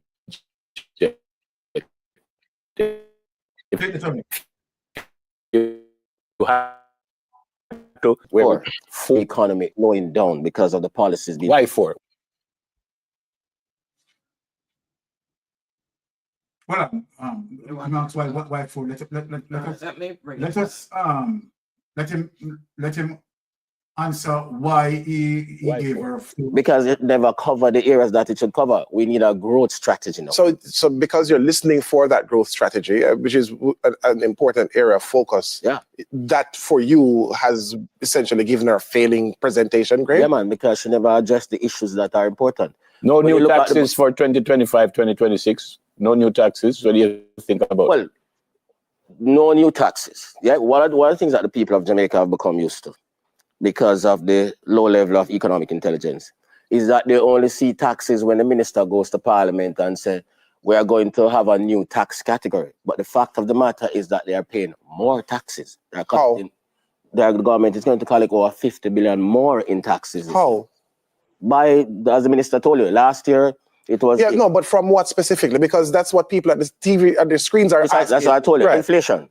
Yeah, so when the costs of the goods and services go up, 15% GCT on $115 is more than 15% on $100. Right. So the indirect taxes, that is how you collect taxes. So you don't have to name a new tax category. But doesn't that inflation still affect how the government expenditure overall too? Because Jamaican inflation doesn't exist in a vacuum. No, that's the point I'm making. Right. That's the point I'm making. So what we want, that's why we talk about growth. We're talking about real GDP. A lot of people, even the analysts, don't know the difference between real GDP and nominal GDP. Nominal GDP is GDP before the subtraction of what we call the GDP deflator. That's producer and consumer inflation. Right? So right now, real GDP is projected at 3.48 trillion. Nominal GDP. Real GDP is only $799 billion. So we need to grow real GDP if we're going to improve the quality of life of our people. And that is what you were hoping the minister would have. So we need a growth strategy. Yeah, the way the condition that the world is in now, we also need to know how is it that we're going to export more, because that's a big problem. You said you gave her 4. Give me the areas that you thought she hit the nail right on the head, if there were any areas like that in your opinion. Well, in terms of some of the revenue measures, in terms of the reduction of the tax on dividend to external parties. You were impressed with that? Yeah, well, I mean, those things, yeah.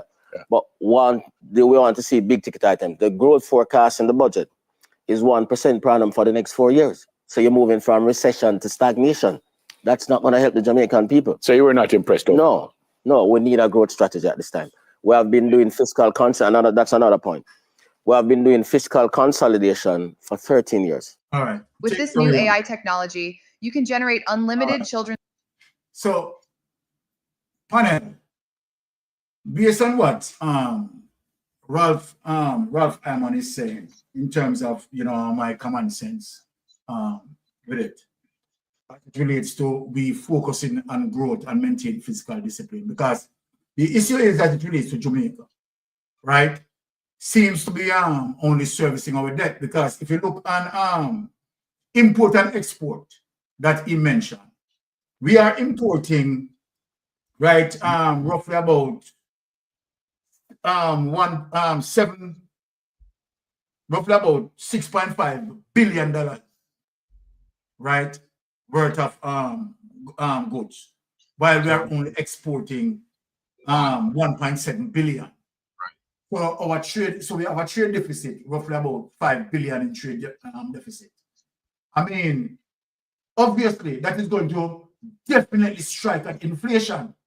Now, this is what the Prime Minister has been using to trick the Jamaican people, telling the Jamaican people that there is no new taxes, right? That he has not imposed any new taxes. But what he's not telling the people that the rate of inflation as it relates to basic food, right, being increased, right? So for argument's sake, you are at your $15,000 minimum wage, right? And last week, you pay for your pound of chicken, say $50. And when you go back this week, that same pound of chicken costs $75. It's $25 more that against you, right? And so then that is how inflation eat within your purchasing power. It weaken your purchasing power, because that $15,000 that you have, right? We just said this now for the common people to understand. That $15,000 that you get for minimum wage, right? And you spend portion of that as it relates to going to the market, supermarket, and so forth, right? As it relates to the price for the items. But when you go back this week, those prices increase. It simply means that it's additional tax to you. So I don't understand what the Prime Minister is saying. You understand? I really don't get it in terms of what the Prime Minister is saying. While you have indirect tax sucking up the people, and then you understand, he's making more of the money as it relates to the rate of inflation going against the people. But he does not have to put on one new tax and name it and say a new tax. He's not doing that. Inflation is killing us. And that is what's suffering the Jamaican people. And then, in terms of understanding it better, when Portia Simpson was running the budget, Portia Simpson ran the budget at $600 billion. His budget is $1.3 trillion. Where we get that from? So where the additional come from? That must come from taxes, inflation, additional taxes, special consumption taxes, and all those taxes. So let me just take it to you, Pastor Ricky. What you have to say on the matter? Yeah, I agree with Ralston Hyman. However, I think he was being gracious to Failval when he said he'll score on a rank of 1 to 10 or 4. I think he was being gracious because, it was an historic day, the first female budget finance minister to open the budget debate. But in my opinion, I would give her a 1. On a scale of 1 to 10, I would give her a 1. She did not introduce any programs to stimulate the economy to stimulate growth, as Ralston said. The Yes. prime minister has a couple options, but we know he doesn't understand budgets. He lacks knowledge when it comes to the economy. He's a failure. He's a loser. I mean, he doesn't have any competence to take Jamaica out of a recession, because he was the same one who ran around when we were saying the economy is crashing, it's heading into a recession. He was saying, oh, the economy is resilient. It can, fiscal management can yum, and just misleading the people, not knowing that the truth is going to come out down the road, a few months down the road. So he doesn't have any economical growth. And one of the things I'm grateful for is that the election is right at the door, because it's going to take a new government with a new vision to help stimulate growth. And big up Comrade Julian Robert, for that powerful, wonderful layout of vision and economic policies to help stimulate the economy. Now, the prime minister have a few options. One was to cut spending, one was to raise taxes, and those two would have hurt the people, the consumer, and take away their purchasing power. Or he can borrow money, but borrowing $192 million is not enough to save the economy from further deterioration. And so what the prime minister cannot do right now, and it's sad because he created this recession in Jamaica. He created this recession through corruption of $3 trillion being stolen from the treasury. He created this recession with all the money that is stolen from SSL that the investors could have spent on the economy. And when he came out and lied and run with the lie that the business confidence had soared or escalated or elevated, and that was a lie, because now you just played a clip where the private sector is crying. So how could their confidence was high in December, and maybe their confidence was high in December as it relates to anticipation because of the holiday seasons that's involved Christmas and New Year's sales, that they anticipated generating revenues and profit, but now they're at a profit loss because it never materializes. So in order to stimulate growth, as Ralston say, and I have an MBA in business, so I know what I'm talking about. That's why I agree with him. You have to now get into the attitude of producing, exporting. Now, what this government did last year in the budget debate, if you remember, Nigel Clark announced in 2024 March that they were going to cut GCT on raw products, meaning that they were going to open the market to allow foreign imports to come into Jamaica as it relates to raw products, to run competition against our farmers. And that would take away the leverage that our farmers have in terms of competing with foreign imports that are food that are filled with toxicity. Most of them are made in laboratory. They're not really. You buy an orange that's imported and you cut it, you don't see no seed. I mean, God never made no fruit that doesn't have a seed. It's just not good for your health. But what this government did, following the United Nations, these international organizations is wicked, cruel, and when you borrow money from them, they put all kind of austerity measures and attach so much different stipulations that you have to abide by. And their stipulation is never to grow the economy. It is to destroy the economy.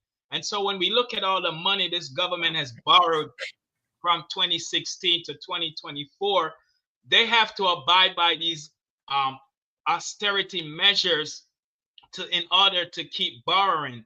And when they do that, they forsake the people of Jamaica to enriching themselves, because the money they borrow, we don't see where it is put into the economy to stimulate growth. So now with the deficit of imports and trade, as you just point out very vividly, clearly, eloquently, that the Jamaica trade deficit is at a negative 5 point something billion. Imports outweigh exports. You cannot stimulate growth with a trade deficit like that. It's a recipe for disaster. So what's going to happen, my fellow Jamaicans? I have to tell you the hard truth, something that this criminal prime minister won't tell you. The truth of the matter is that you're in for some hard days ahead. Rough days are going to be ahead. And that's true. Hardships are going to be. This is the time to start saving. Not saying you shouldn't spend, but luxury items that is unnecessary, you might want to hold off on it.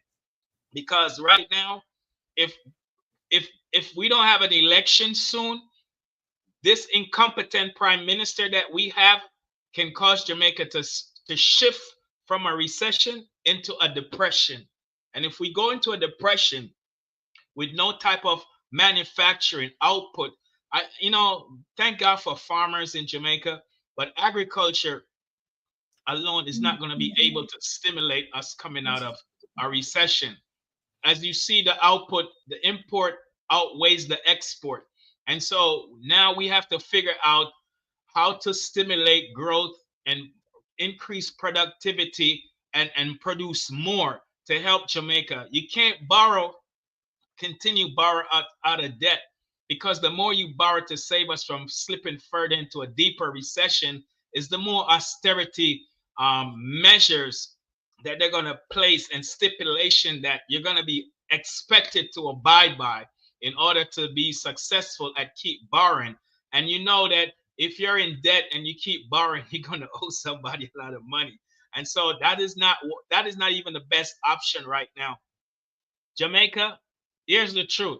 The best option to save Jamaica from this recession is to vote this government out. That's the only choice you have. You cannot, Jamaica will not come out of a recession. I guarantee you right now, I don't gamble anymore, but I guarantee you that March 31st will be the end of the first period of fiscal year 2025 that we're in right now. And when this fiscal year is ended, we will get the numbers sometime in April, maybe the first week of May for the first quarter of this year. And I guarantee you, I said I don't gamble anymore, but I guarantee you that when this budget period, this first period of this fiscal year is over, March 31st, we will continue to see a negative decline in the economy. That's when alarm bells are going to start going off. You think we hear anything from the private sector yet? This is just a yelling, help, help. When this quarter is over and the numbers, the decline, the economy depreciate even further, all hell is going to break loose in Jamaica. Then you're going to remember this conversation. All right, very good. We need to now speed it up because we have Jeopardy. No, melting pot. All right, let me just and the thing is, someone put up. Let me go put up there before I bring in melting pot, right? Which is so true in terms of what the person typed. Now, here is what Gillian Murray said: we can't be borrowing to fill the space of stolen billions of dollars that must be returned, right? I mean, when you look at that in terms of what Gillian said, right, it's so true.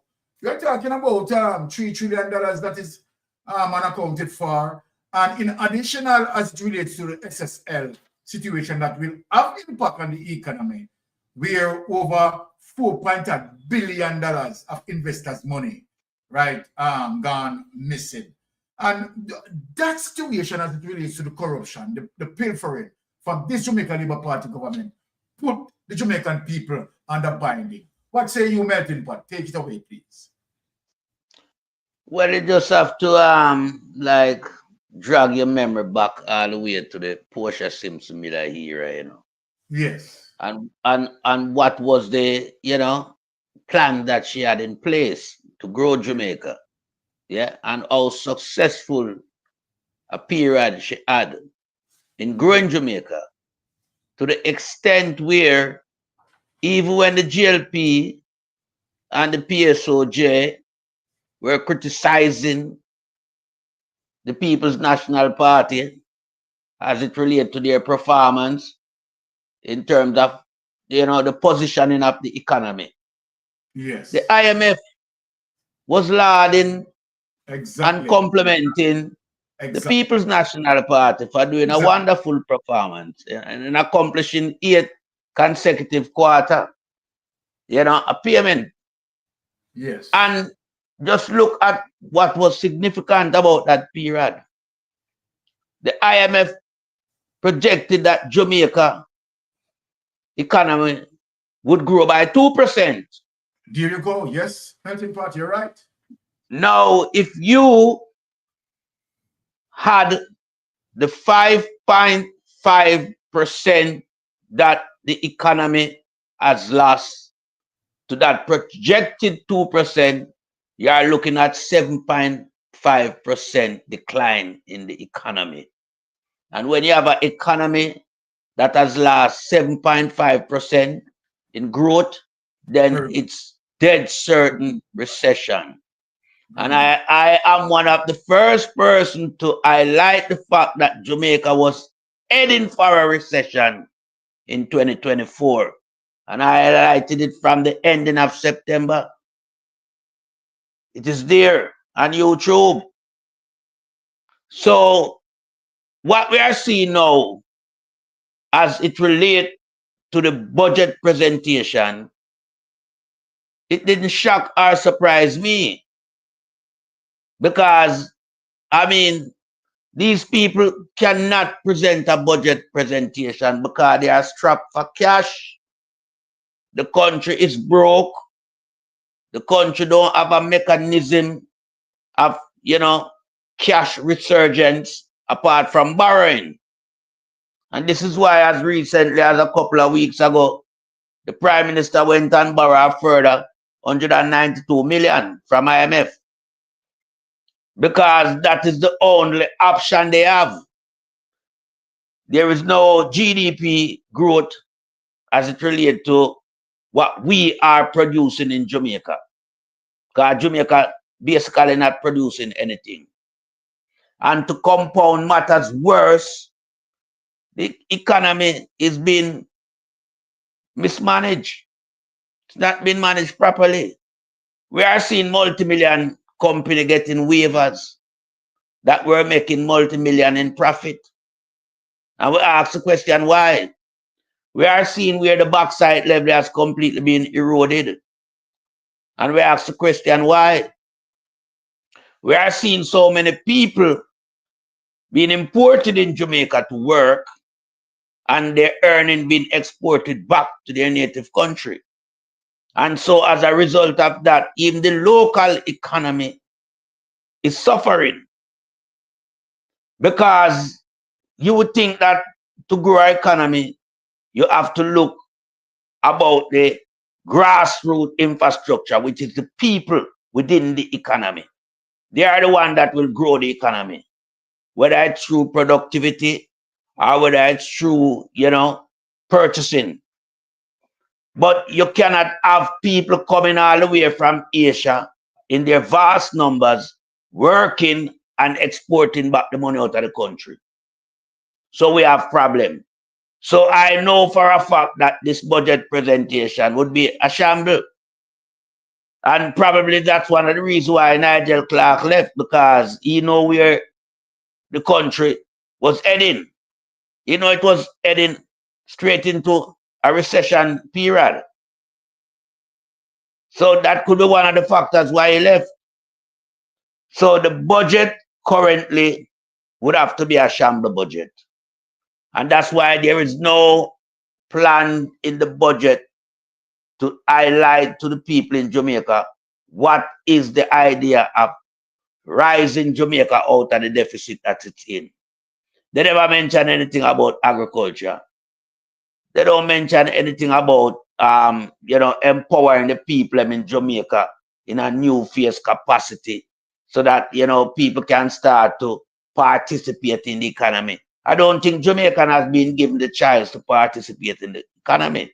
Because as I said, even the micro business are taken out of Jamaican hands and placed in the hands of Chinese nationals.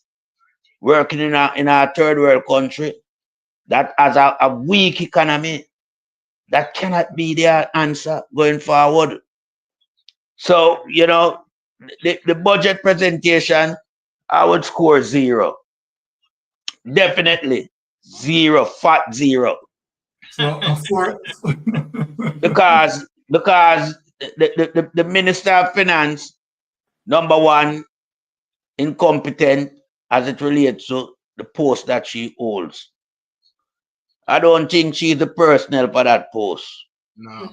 So she was not being vibrant in how she, you know, translate to the general public. And so just listening to the economic, it felt like listening to the budget presentation make you want to sleep. It was muttering and stuttering, and, you know, people don't have a clear plan as to what the budget will entail in regards to growing Jamaica and improving Jamaica and the citizen life.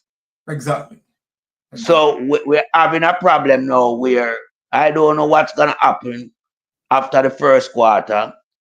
As Pastor Ricky rightly said, we might move from, you know, recession to depression.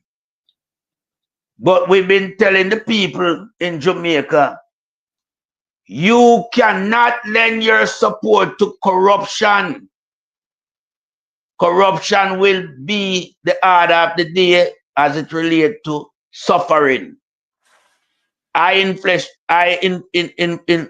Interest rate, yeah, inflation gone up, austerity measure gone up, yeah, and when you look now, everything is breaking down because the dollar becomes weaker.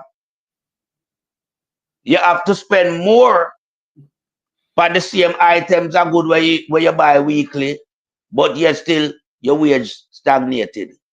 So what you have now is that nothing is going on for the economy. Oh boy. There's no high turnover as it relates to even Christmas. There was no money to spend. My God. And when you have a period like Christmas, that should be a silly season that bring in a certain surplus in trade, you're having problem. Exactly. But it's at a result of a lot of people supporting a criminal government for 9 years and watching the criminal government destroy the country.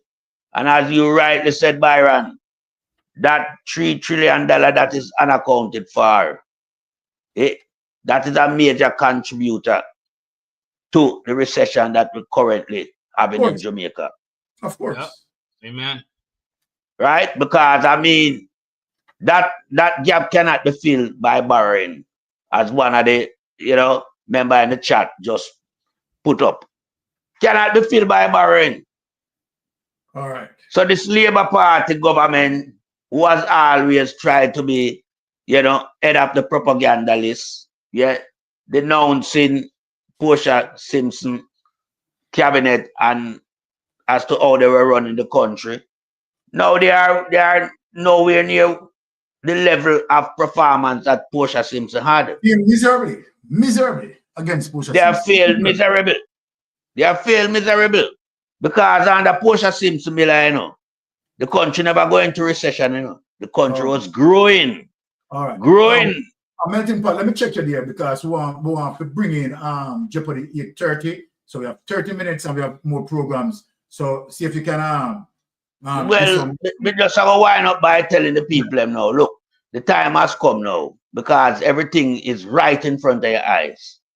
As it relates to, you know, the state of Jamaica, it needs a change of administrator. Yep. So come September, that's when, you know, the decision process time will be right upon everyone in Jamaica. And everyone has the right to go out and vote as long as they are over the age of 18. So we're just asking the people just to go out and exercise the criteria of voting and make sure no vote for the head, because the head is what gonna take you and give you a comfortable rest in your bed. All right. Well said, Melting Pot. Wonderful punch, right? And you know, but the long and short of it is the truth that you have spoken. So you just hitting the nail right on the head. But people, I have done a particular investigation, right, as it relates to NCB and where Michael Leachin comes in to the play. And I was surprised as it relates to where my investigation took me. And I said, wow.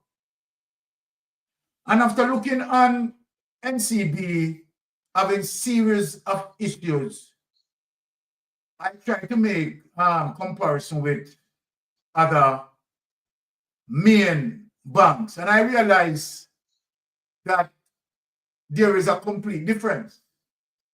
Other main banks like Nova Scotia, so to speak, have not experienced the problem as it relates to fraud, as it relates to NCB. So I realized that, okay, let us take it a little bit further. Looking at the Jamaica Labour Party aligning themselves with this banking system. And the result I found, again, was alarming. My research is telling me that all the entities as it relates to banking and non-banking entities that the Jamaica Labour Party affiliated with, they come with fraud. It's amazing, people. And I'm going to show you the evidence. I investigated as it relates to the Jamaica Labour Party having association with these banks. What is the end result? And it's always some hefty fraud with the Jamaica Labour Party administration. Right? Now, I'm going to show you something as it relates to also NCB Bank. NCB Bank, right, as a main banking system for Jamaica, always hosts transit scheme agents. People, I'm not making up this, you know. NCB Bank, as it relates to Michael Leachin, and where we are seeing Michael Leachin having some connection with SSL. We also have seen where Andrew Holness have $470 million running through NCB. So what is going on? Now watch this. Let us take it from the recent happenings with NCB, and we are going to dig deeper and show the people the straight evidence in terms of what I'm talking about. Now, to we NCB phishing scam. Let us get into that. Something as it relates to the level of criminality with NCB. Right? Why NCB? The Major Organized Crime and Anti-Corruption Agency, MOCA, arrested 2 persons in connection with a phishing scam at the National Commercial Bank. As you'll hear in this report, the suspects are believed to be part of an organized criminal syndicate. Agents from the Major Organized Crime and Anti-Corruption Agency, MOCA, along with officers from the St. Andrew North Police and the Jamaica Constabulary Forces Specialized Operations Unit, conducted targeted operations in Portmore, St. Catherine, and Haverdale in St. Andrew around 5 Wednesday morning. Both locations were thoroughly searched, resulting in the recovery of several evidentiary items. MOCA has been investigating for some time now a $47 million online banking scam involving customers at NCB. This morning, our agents went to 2 locations, one in Portmore and one in Havendale, and arrested 2 more suspects linked to that crime. We also seized a number of evidentiary items which we believe will aid in our ongoing investigations. Both men are believed to be part of an organized criminal syndicate responsible for the scam. They have been taken into custody for questioning, and we expect that charges will be laid later today or possibly later this week. The investigation is in relation to the ongoing phishing scam at the National Commercial Bank. Our investigations suggest that between April and June 2022, over $47 million were phished from 16 accounts held at the National Commercial Bank and transferred to a number of beneficiaries' accounts, which have since been withdrawn or transferred to other banks.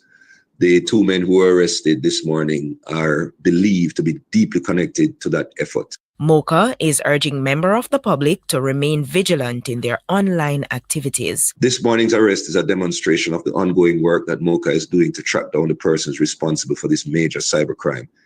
It highlights our commitment to the task and once again emphasizes the importance of partnerships and collaboration between MOCA and its law enforcement partners, who are equally committed to dismantling organized criminal networks and tackling such sophisticated cybercrimes.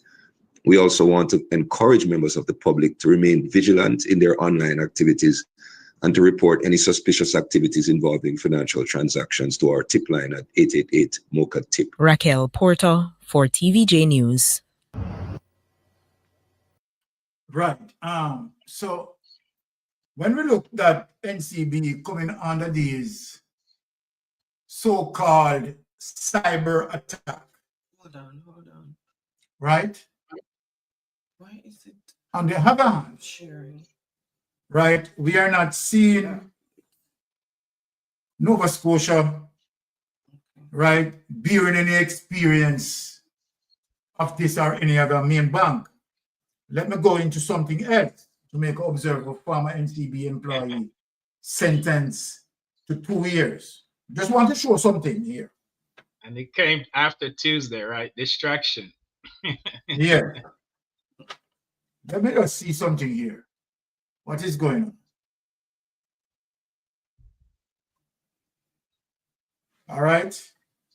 And why NCB? No, here we have former NCB employee. This is now an NCB employee, you know, people. The other one listed was cybercrime attack, right, from people in Portmore. Former NCB employee sentenced to 2 years in prison for $74.5 million fraud. So this fraud is bigger than the one that we are just seeing. And this is June 27, 2024. And this is $74.5 million. Right? Workers of National Commercial Bank. Former National Commercial Bank, right, employee Cadine Thomas was sentenced to 24 months in prison after pleading guilty to fleecing 3 of the institution's customers of total of $74.5 million. The sentence was handed down Thursday in St. Parish Court. In February, Thomas had admitted to 3 counts of larceny as a servant and 31 counts of uttering forged documents. She was charged with larceny and offenses under the Cybercrime Act in January 2023. Reports are that during a 2-year stint with NCB Wealth Advisor, we have SSL Wealth Advisor, Thomas forged client signatures and a debit instrument, then debited their accounts and transferred funds to several accounts, including hers. It was revealed that Thomas had stolen $407,472.47, along with $10,159,310.04, totaling a sum of $74.5 million. Earlier this month, she was ordered to make full restitution of the amount stolen. Now take that away. Now, look here, people. I'm going to show you something again. The Jamaica Labour Party administration have full alliance with the NCB Bank. I am going to show you JMMB. That also because the Prime Minister right, as an account here. I only showing Jamaica something. Let us go into the JMMB group. The JMMB group. Where the Jamaican Labour Party administration affiliated with these banks. Some serious fraud. Now, look at this. JMMB group. This is another entity that Prime Minister Andrew Wallace used. JMMB group is a statement amid fraud fears. Right? JMB group has issued a statement amid heightened fears of financial fraud rocking the sector. For the past few weeks, the financial sector has been gripped by a series of alleged monetary crimes with investigation at Stocks and Security Limited, SSL, Bangarang. You hear now, people? The latest and most prominent of the lot, right? The SSL has been rocked by a US multi-million fraud scheme inside its operation with Sprint legend Usain Bolt. Among those artists, Bolt, through its attorneys, has since given the SSL a 10-day ultimatum to return just under 12 million missing from his account. Right? Investigations are also ongoing at the National Commercial Bank and Sagicor Bank, Jamaica, after allegations of embezzlement amounting to hundreds of millions of Jamaican dollars were uncovered. Take it away on. What Mystic Sensation is doing is showing alignment with the Jamaican Labour Party and these banks, and where billions been missing. Now, people who are listening might say, sure, what the Jamaican Labour Party have to do? They are people are overput more of the cybercrime and railway, blah, blah, blah. Now, the next document that I am going to present is going to show you how NCB, right, Arbud,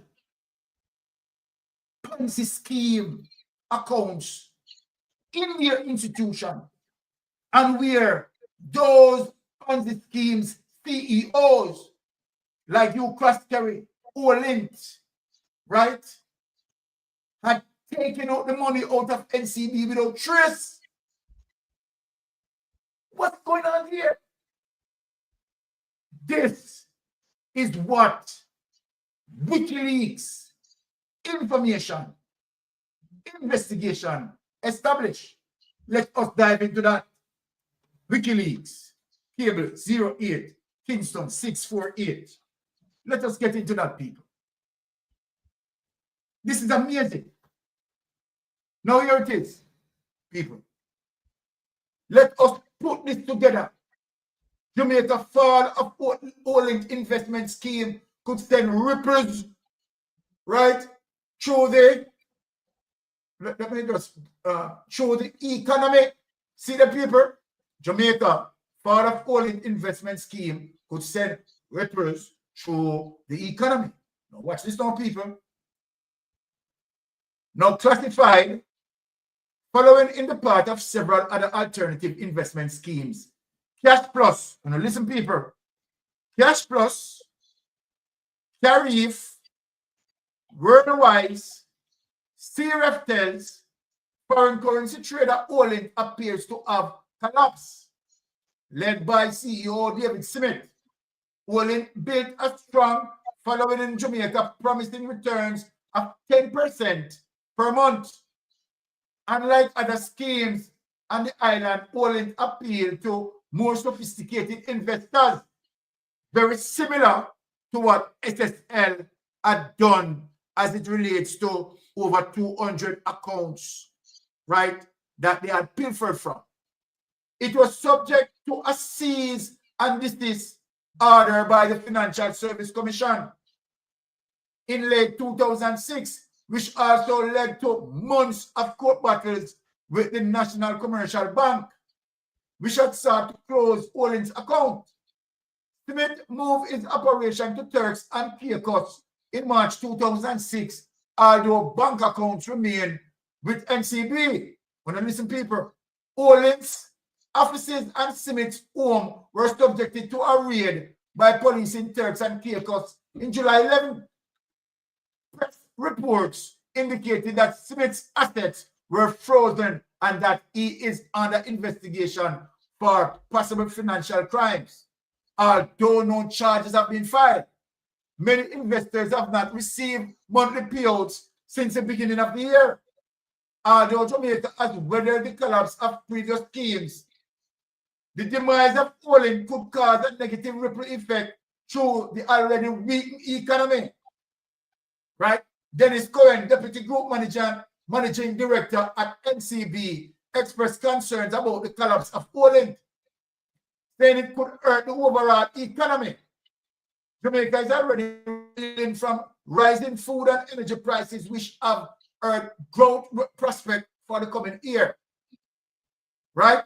Cohen told NCOF on July 21 that NCB had filed documents with the court stating that despite the public perception that there is between US 50 to 200 million in Olin's account, in fact, there are virtually no funds left. So while they are telling that lie, no funds left, and NCB seems to be protecting these scammers. Cohen said the courts have sealed the documents because it is concerned it could create a panic if investors were aware that there is no money in Olin's account. So where the money gone? Where the money gone? Where SSL money gone? Because we know that SSL general account appears to be in NCB. So what is going on with NCB? With all these Ponzi scheme accounts that they are holding, and then guess what? No one can find, as it relates to the trace, as it relates to who we drop and take away them. Let us go back today and argue this point now. This is what I'm saying, people. When we question the whistleblower told us of a double checks and balance system as it relates to SSL, and that there is no money, you understand, can be transferred from SSL general account without Mark Croskery or you Croskery or the financial controller. Remember, we were told that. Now, if you look at NCB in all those operations and you go back, you understand, to what way back within 2000, early 2000, you realize that NCB funneling these Ponzi schemes through their system and protecting and preserving them. That money now could be in place in NCB. And let me just explain to what the people are saying, to what I'm saying. When you have the SSL general account in NCB, and you have Olent general account in NCB, and you have Catch Plus general account in NCB, and during investigation, it seems like investigators cannot find out who withdraw the money out of NCB. The money is just gone. Let's fast forward now back to SSL, where the DPP stand and where Jamaica Labour Party administration involved in those operations. This is systemic corruption as it relates to the banking system. Why we cannot know, why the Jamaican public cannot know who withdraw the money out of NCB. Where did it go? Because that's what the Jamaica Labour Party administration involved. We know for sure that the Jamaica Labour Party administration involved because we heard that there is several Jamaica Labour Party accounts in SSL. So then let us argue this. That if you follow the money, follow the trace of the money, and the system set in place as it relates to the authorization of payouts or transfers, where you have a dual system where it takes, right, 2 signatures to move out that money. Then how is it that investigators cannot go into SSL, cannot go into NCB as it relates to SSL general account and find out who move out the money? So then when it goes into NCB, it's like a ghost. It's a ghost entity that investigators cannot get any information. And here we have seen now where definitely, as it relates to Michael Leachin, having affiliation with SSL. And there you have seen 470 million of Andrew Wallace money running through NCB, and where you have 143,000 of US dollars leaving from SSL into an account where Andrew Wallace opened 10 years prior with $0. So then tell me, people, as it relates to GLP association, and it is not from now. It is the very same thing with the Jamaica Labour Party administration, right? Involved into these non-banking system with Parch and Young and associates, right? And the mayhem that system create from once Jamaica Labour Party administration engage and have involvement with it. So then what we have here, a systemic corruption. You are telling me that investigators can go in a NCB and find out how those withdrawals had gone? It's a very simple process. That you will see date and time of transaction, paper trail, and you are telling me from the days of holding, from the days of cash plus, from once it gone in a NCB, it gone into a ghost entity. Now let me finish because we have to bring up Jeopardy. So we have 7 minutes to break it down. Melting Pot, you have 3.5. Pastor Ricky, you have 3.5. Melting Pot. What you yeah.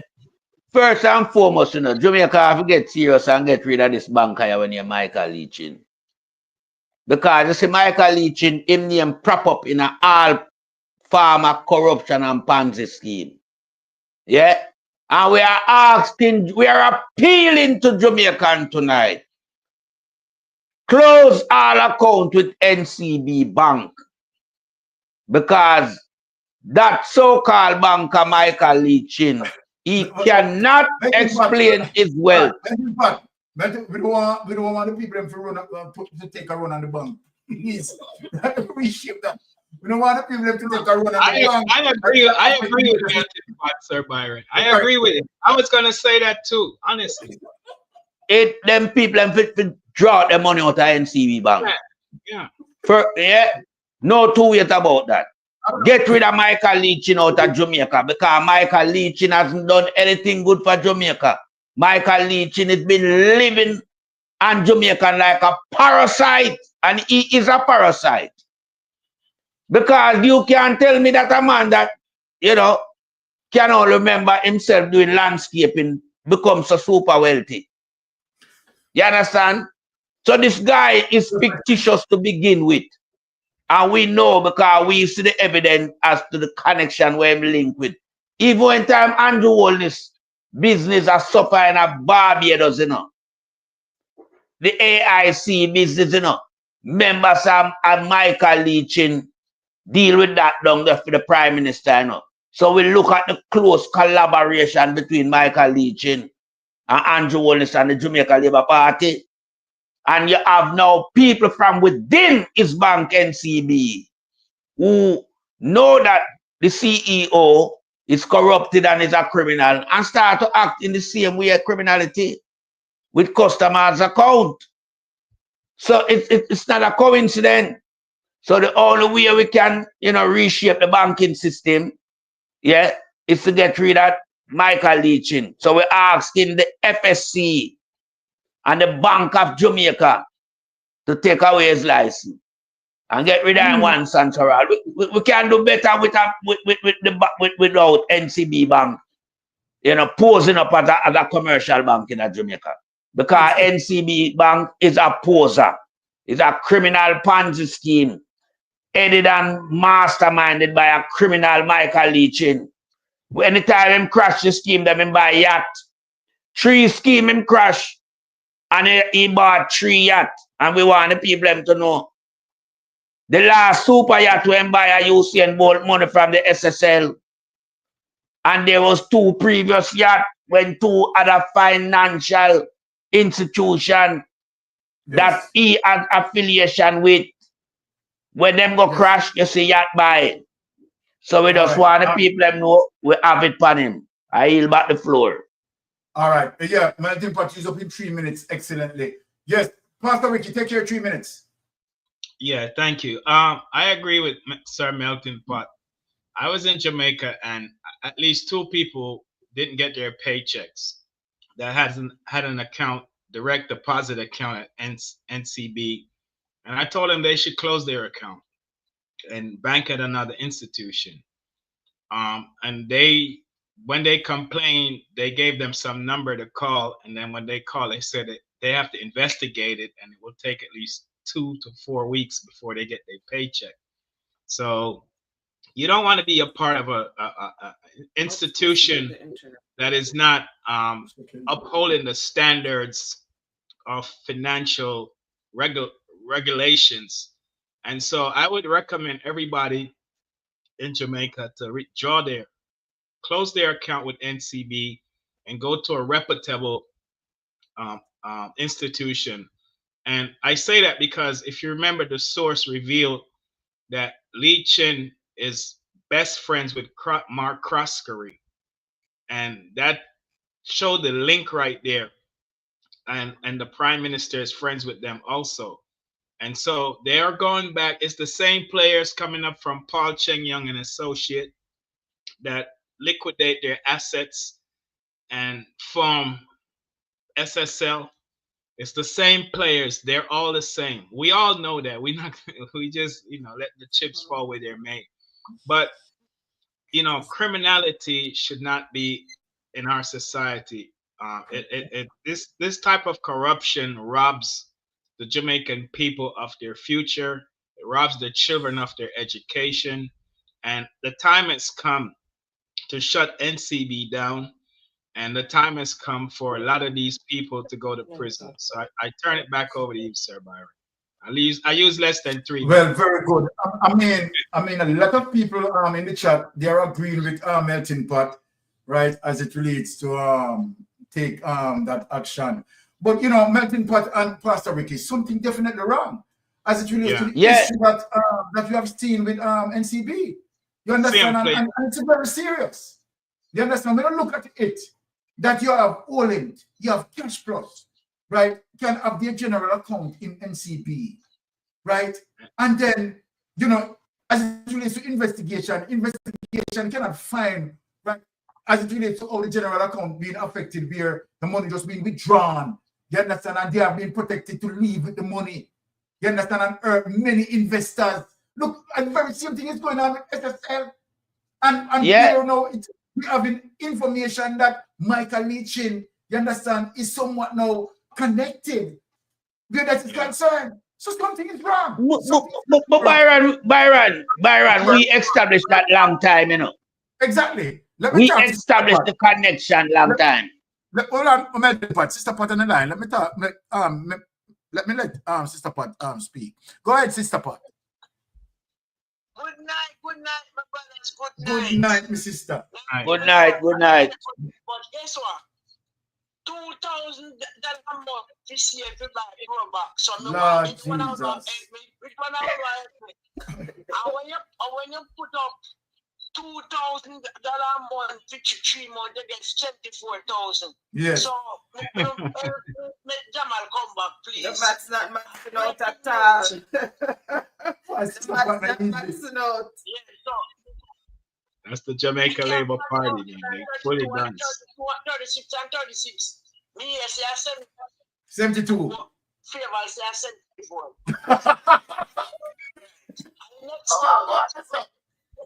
The next thing now, big shower Morgan.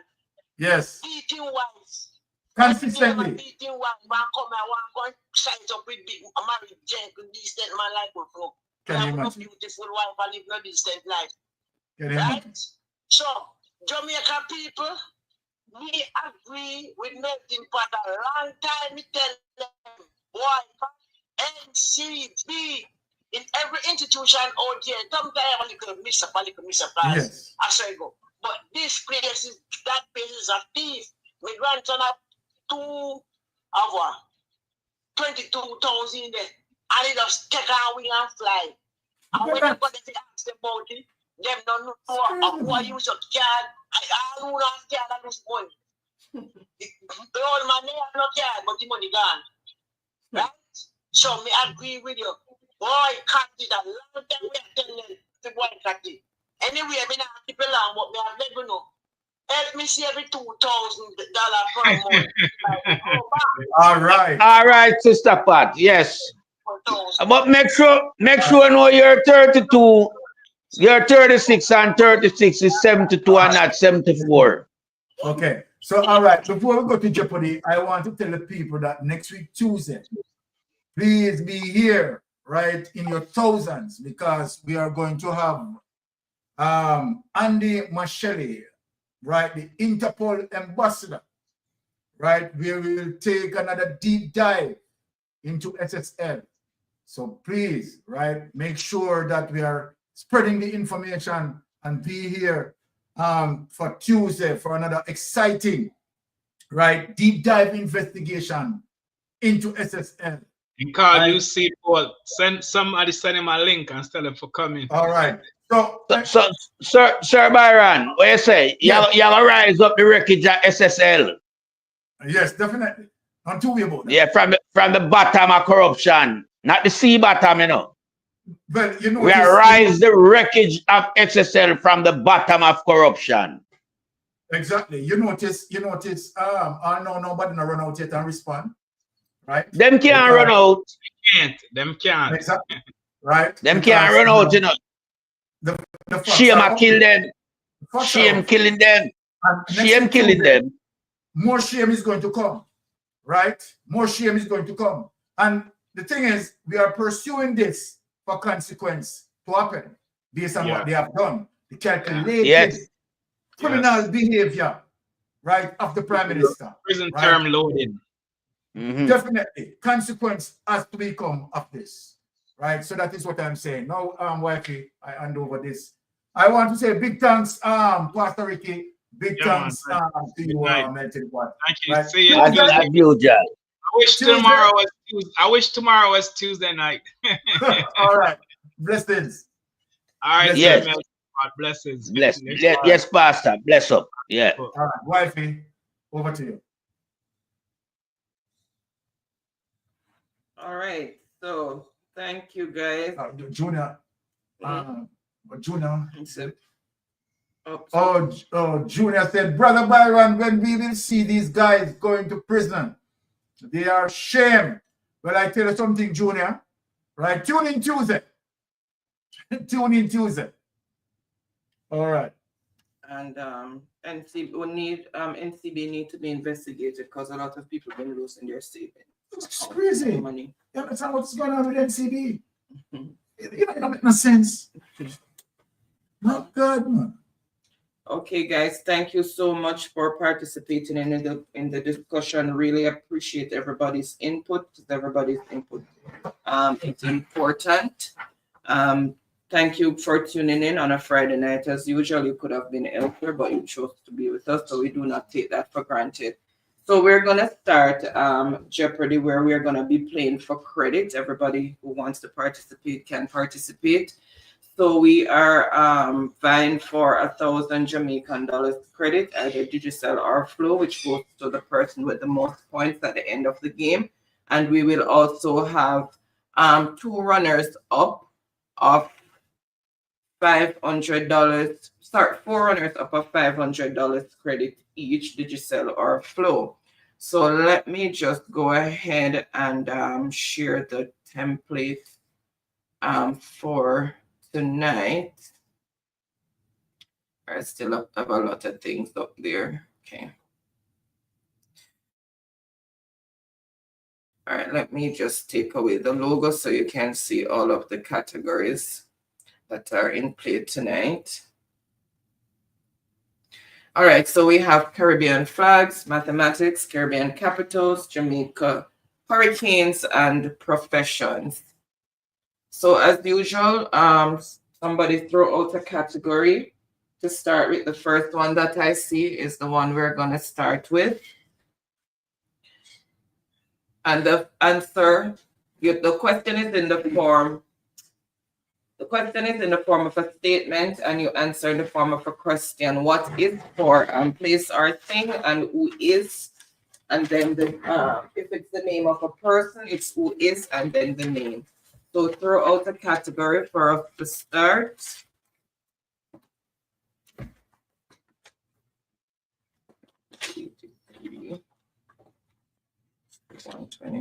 People. The back of one of the people.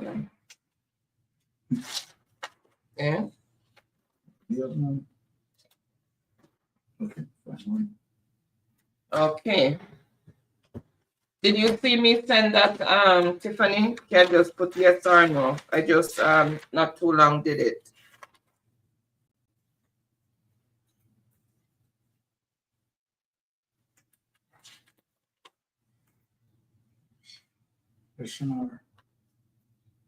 All right, so Tiffany's saying profession for 200. So let's start with profession. Name that profession. Based on the picture of what is being done, name the profession.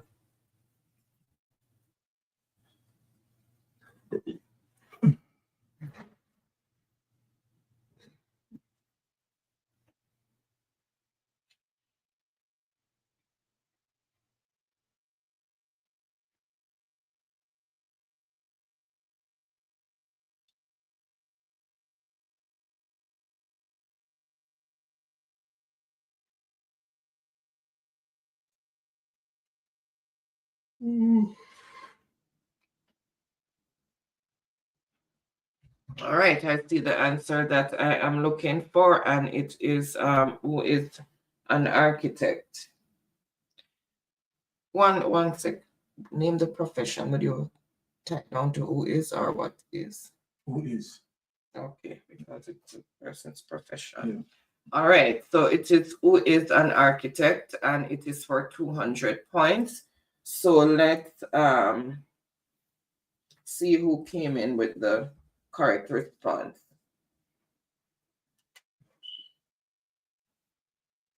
Ricardo. Let me just check the spelling. Okay. So Ricardo for 200 points. So Ricardo is on 4. Ricardo, big up yourself. And Mel, if I say what is. Ricardo on the run for 200 points. Daniel is saying you ask the name of the profession. The name of the profession. It should be what is. It's the profession, it's not. You know what? For the profession, whichever one I see first, because it is debatable. So you can, who is or what is, whichever one I see first, I will take it because it's debatable. I understand what Daniel is saying. All right, Ricardo says math for 400.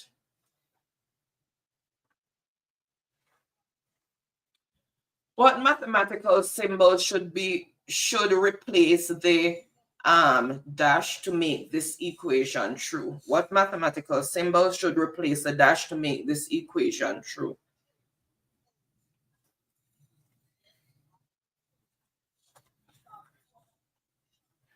One.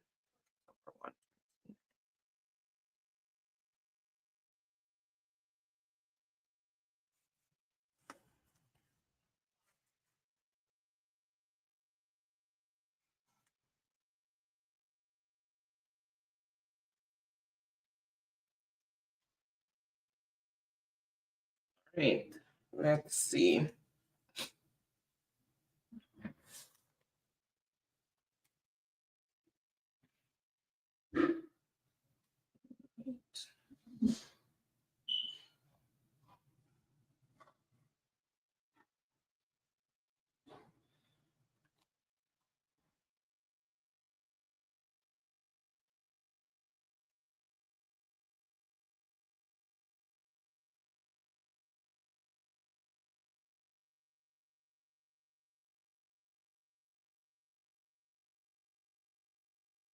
Okay, Tiffany, I just saw your response.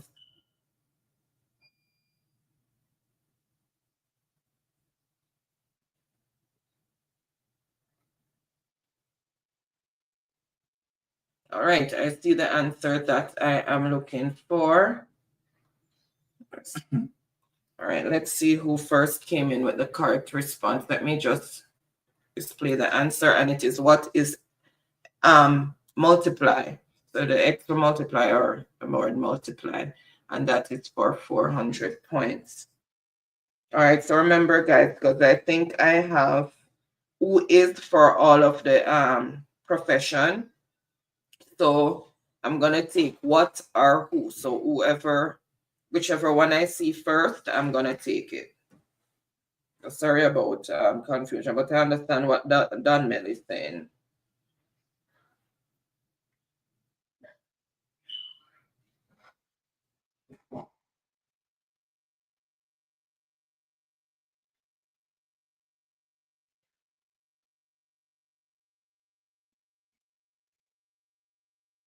All right, so let's see. Ricardo for 400 points. And then other persons also came in with multiply.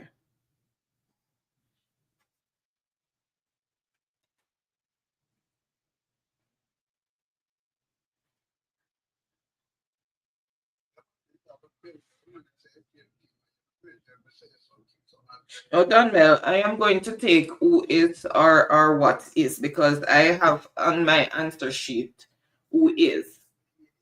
So I'm going to work it synonymous. So whichever, if I see what is come first or who is come first, I'm just gonna take it.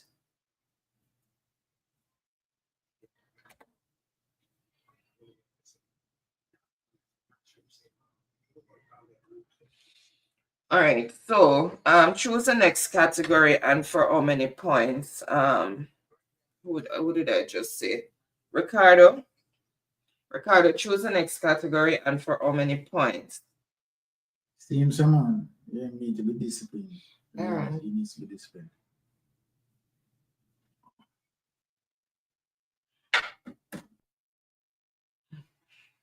Sorry for that.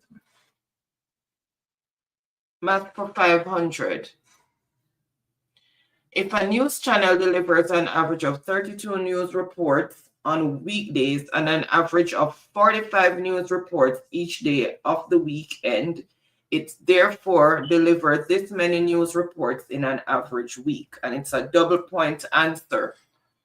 So if a news channel delivers an average of 32 news reports on weekdays and an average of 45 news reports each day of the weekend, it therefore delivers this many news reports in an average week.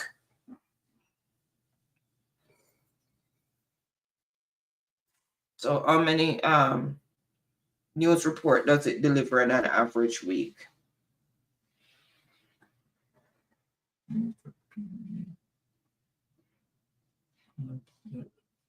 Something poke it or squeezed it.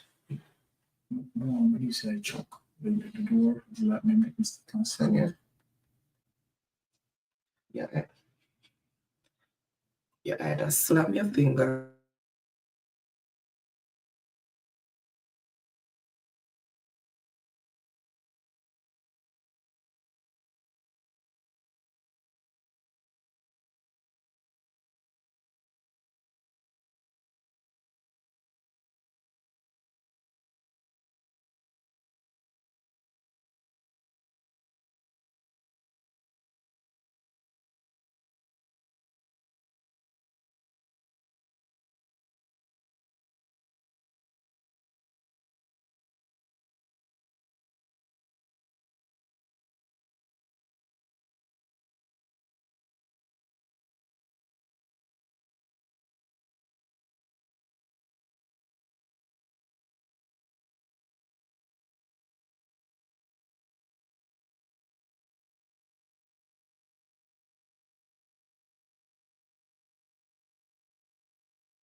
didn't lose audio. It's me. Sorry. It's me who oh my God. Let's okay, so this is how you got it. The 5 days of the week and the 2 days on the weekend. So 45 multiplied by 2 equal 90, and 32 multiplied by 5, 160. Then you add those together to get the 250, and that is for 1,000 points. Sorry. Sorry guys, my brain is all scrambled. I'm so tired. Had a rough week this week with work. All right, so let's see who came in with the correct response.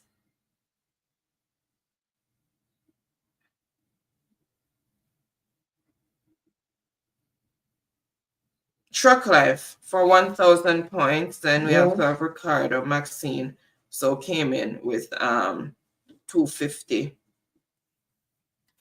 So the score as it is, Ricardo on 600 points, Truck Life on 1,000 points.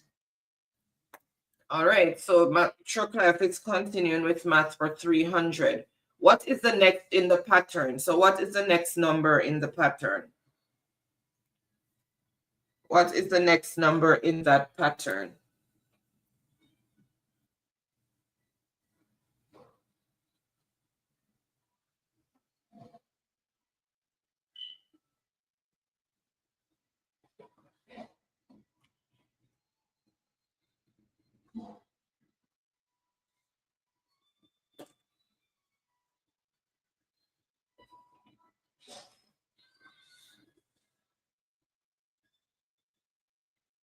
All right, I see the answer that I'm looking for, known delays, and it is 704, and that is for 300 points.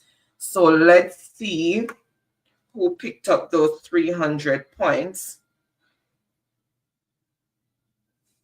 Truck Life for 300 points. Ricardo, Tiffany, so everybody came in with 704. So choose the next category, and for how many points is continuing with math for 200.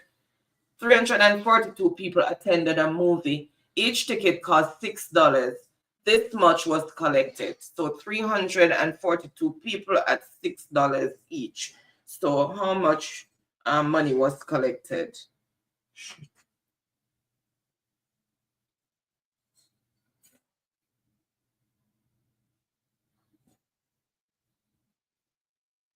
How much money was collected?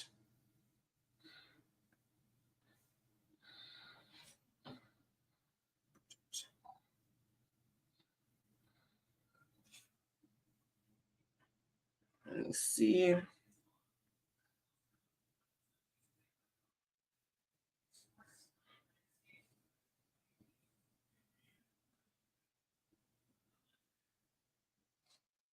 All right, I see the answer that I'm looking for, and it is what is 2,052. So what is 2,052? And that is for 200 points.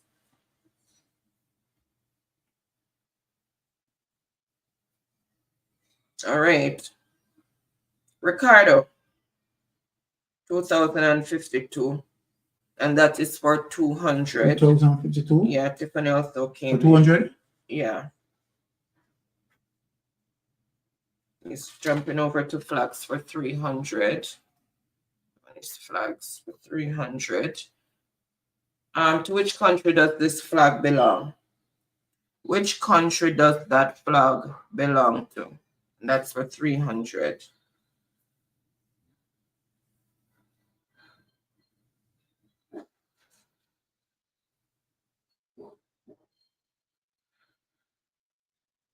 I have the thing turned up so loud up there. All right, I see the answer I'm looking for, and it is what is Bahamas. So that's the flag of the Bahamas.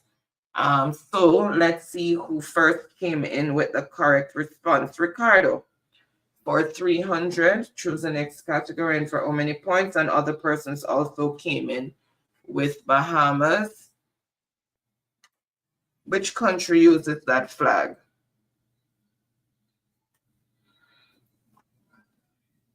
That's for 200 points. Name the country that uses that flag.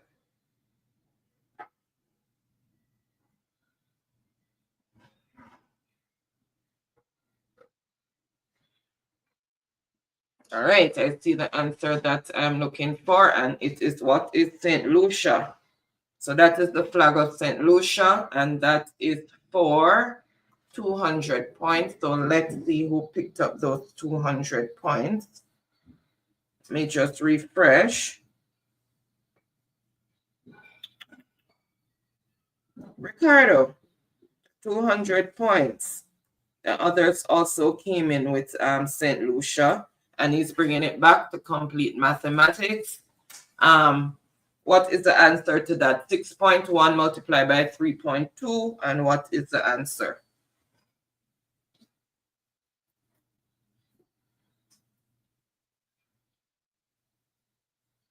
Go ahead and quick. May I tell you, a quick bud. Maxine, your internet is lagging. You're lagging behind.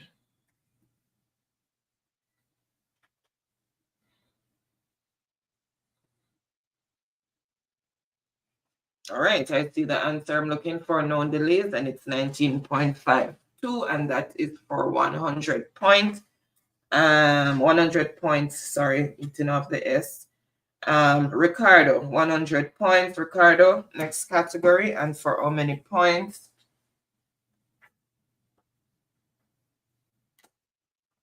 You're glad the vaccine internet is lagging and Ricardo internet moving too fast. Yeah, we want to record a bad mind. Chocolate, so flags for 100 for Don't bring chocolate. Don't bring everybody chocolate. run out. Ricardo say. Everybody run out. No one way I bring chocolate when I post up for Ricardo say. Even when I know even when I know him. Everybody run out.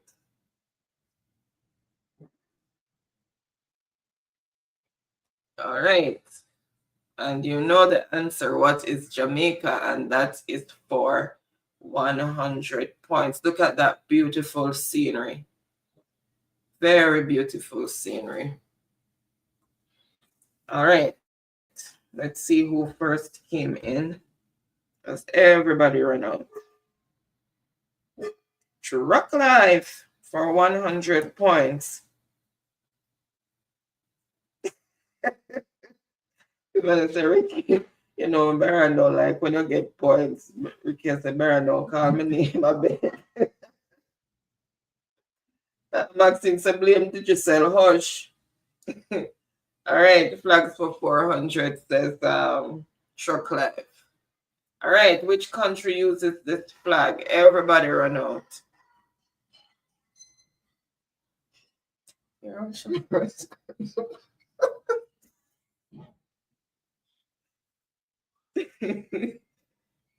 my God.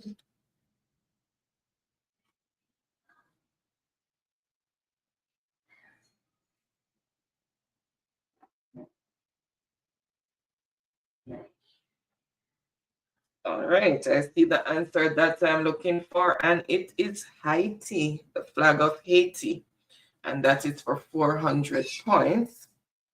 Let's see who first came in with the answer. Ricardo, and everybody else also came in with Haiti. So Ricardo for 400 points. All right, Ricardo is going back to profession. And remember, guys, it's... But I'm going to Ricardo and Truck Life up on the board. Only 2 persons up on the board? Yeah. Oh, man, guys. Score as it is, Truck Life 1,400 points and Ricardo 1,800 points. I have to step up. So profession for 300. He says, what is this profession?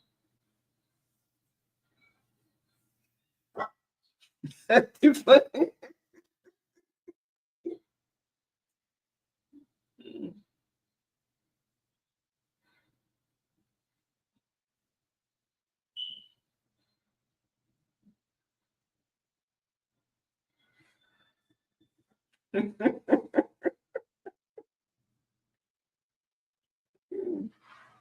looking at the spelling.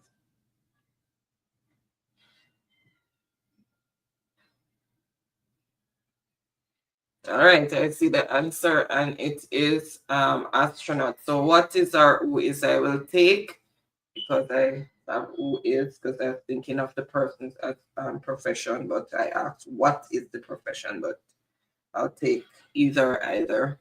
So that's for 300 points. I have to go ahead and correct that.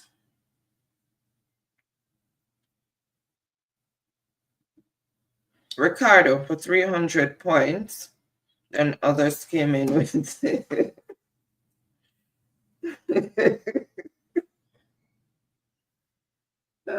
universe. The universe is the limit. The sky is the limit, Tiffany. You have to soar for new heights. All right, capitals for 200, says Ricardo. Capitals. Okay, good. Capital of this Caribbean country, Castries. Wait.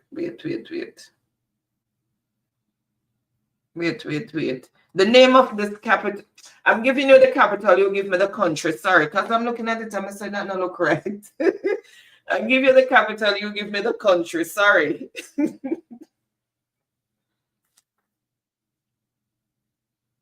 So I give you the capital, you give me the country.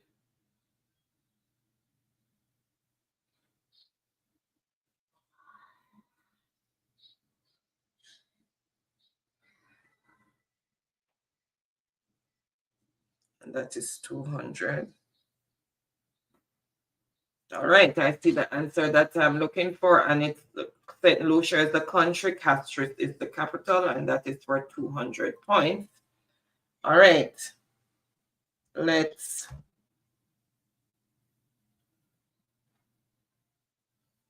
Don Mel for 200 points. Don Mel on the board. All right, Don Mel, choose the next category and for how many points? All right, he's continuing with capitals for 300. So remember, I give you the capital, you tell me the country.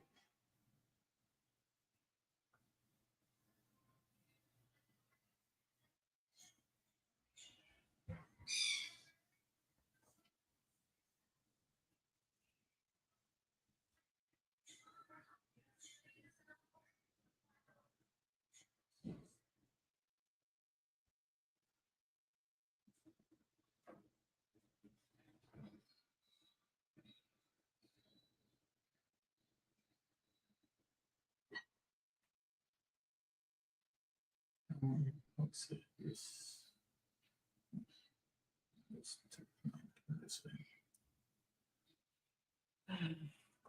All right. Answer is what is Puerto Rico, and that is for 300 points. Let's see who came in with the answer.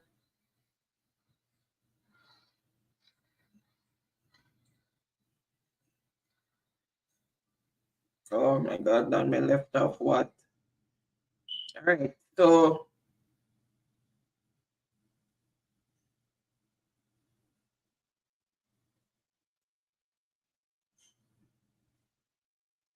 what is Puerto Rico, Ricardo, for 300 points? 300 points, Ricardo. Choose the next category and for how many points?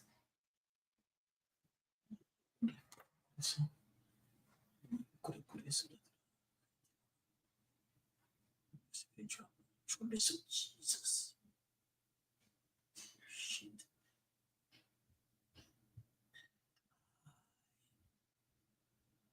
Be chill.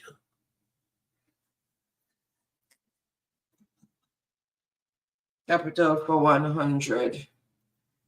Port-au-Prince, everybody run out. Port-au-Prince, everybody run out.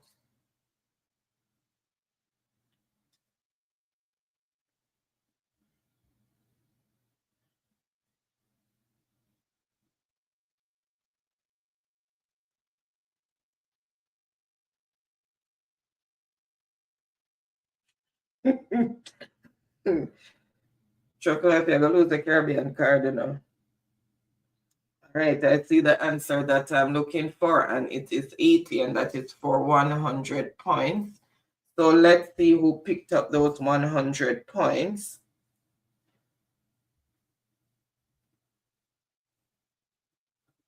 Ricardo, with 100 points. Everybody else came in with 80.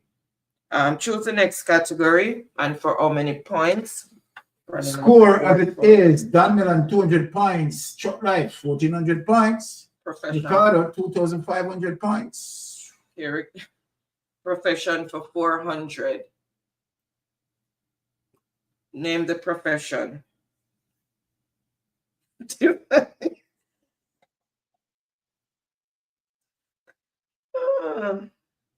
Tiffany.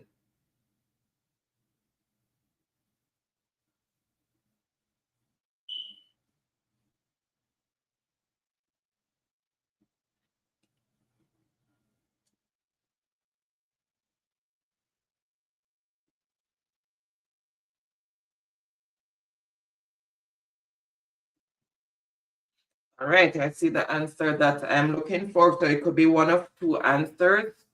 So it is who is a scientist, as well as it could have been a chemist. I have it written in the book, but I don't have it here. So it's either a scientist or a chemist. So let's see which one I see first.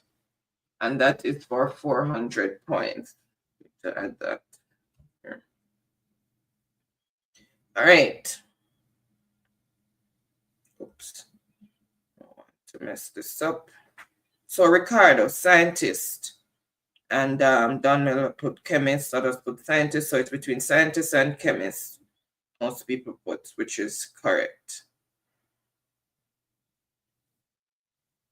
400 points. 400 points? Mm-hmm. Oh. Ricardo. All right, Ricardo is going to flags. He's completing flags. Name the country to which this flag belongs.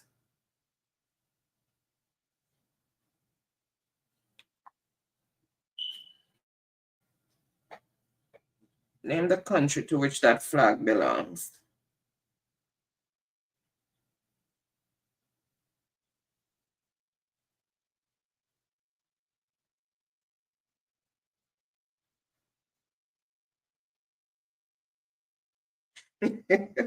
Oh, sugar girl.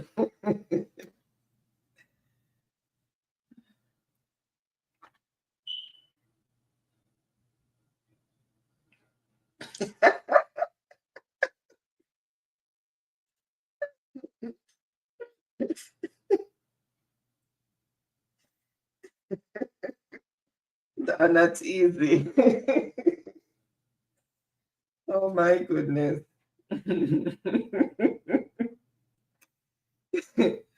All right, I see the answer that I'm looking for, and it is what it said, Vincent and the Grenadines, and that is for 500 points. So let's see who picked up the 500 points.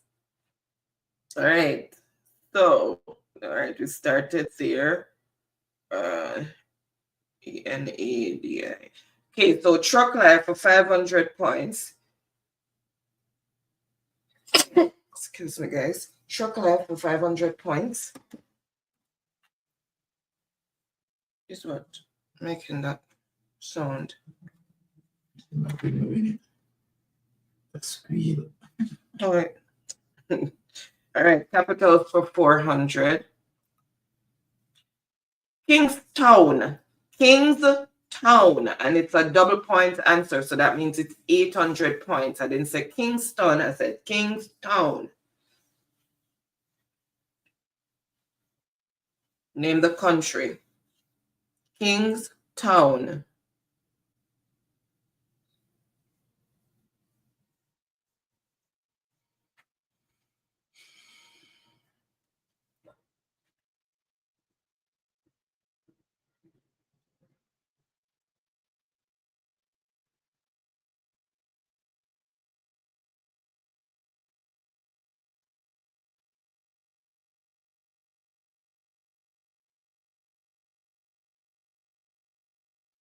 All right.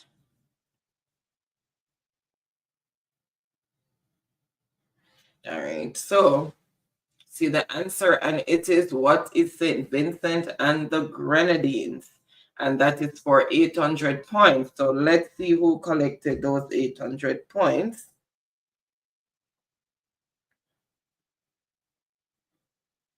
Ricardo. 800? Mm-hmm. We can't stop him. I'm gone.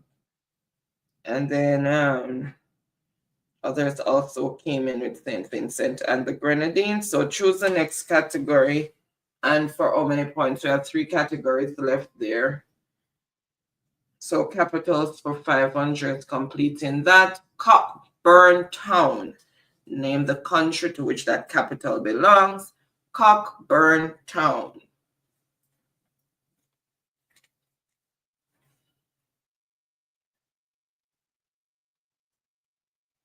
Cockburn Town.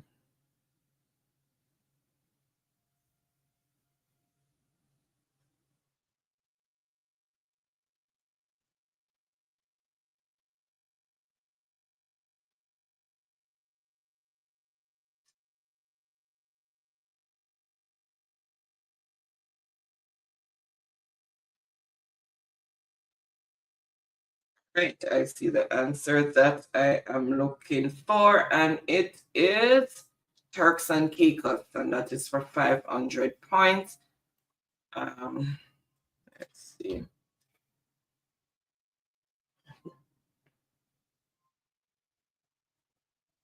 Ricardo, 500 points.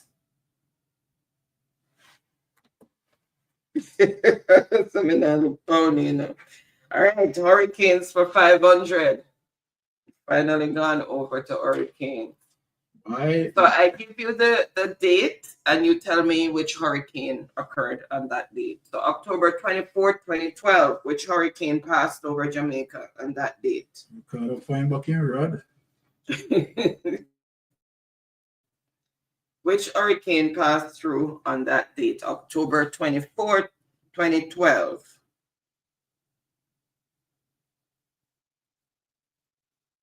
All right, no delays. I see the answer, and that is for 500 points, and it was Hurricane Sandy. So Sandy passed on that date, and that is for 500 points.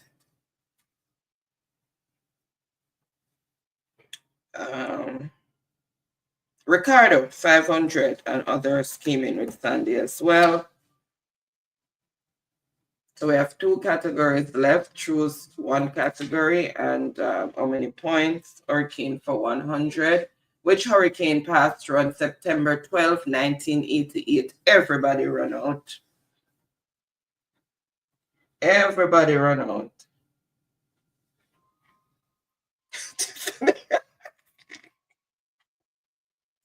Tiffany. Tiffany.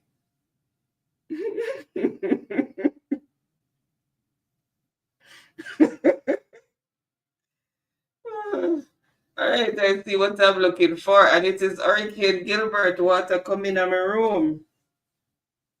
I know we sweep out some of the broom.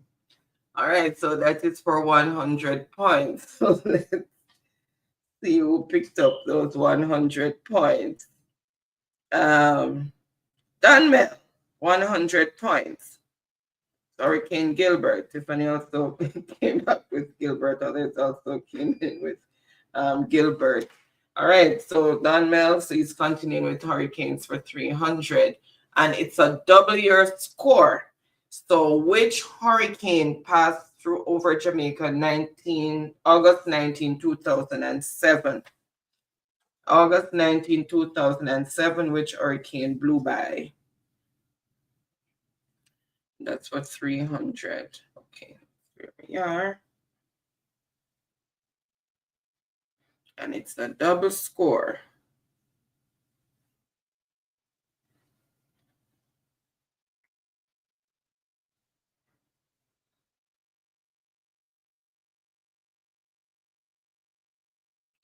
I see the answer that I am looking for, and it is Hurricane Dean. And that's for 300 points, and then double the score. So add 300 points to Ricardo's score. And then double it? And then double it. Right. Ricardo gone.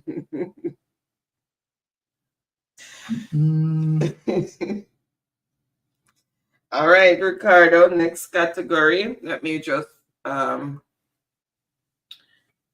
so we have 2 points in each category. In which the highest score ever? No. It's just the highest score ever. Yeah, somebody. I even get it one. Yeah. Okay. All right. Next category, Ricardo. Somebody don't know no camera. Profession for 100. All right, everybody run out. Name that profession.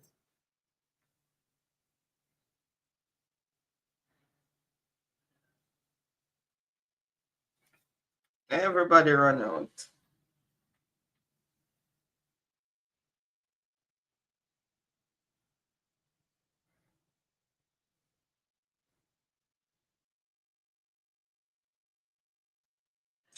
Delco, welcome. Happy New Year. How are you?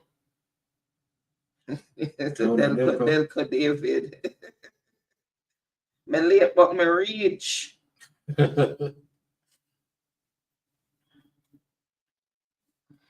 late, but me reach. I just double check something there. I don't want to be wrong. Veterinary is the clinic.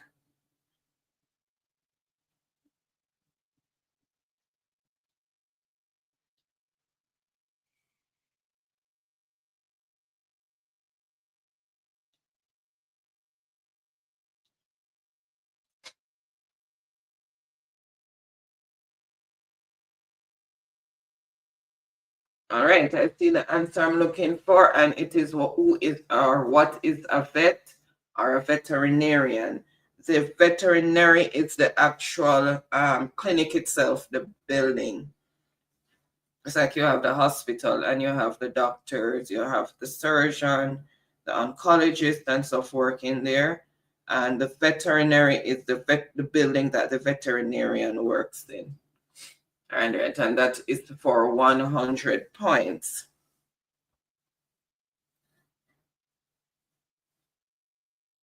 So, Delco, David, 100 points. Oh, David,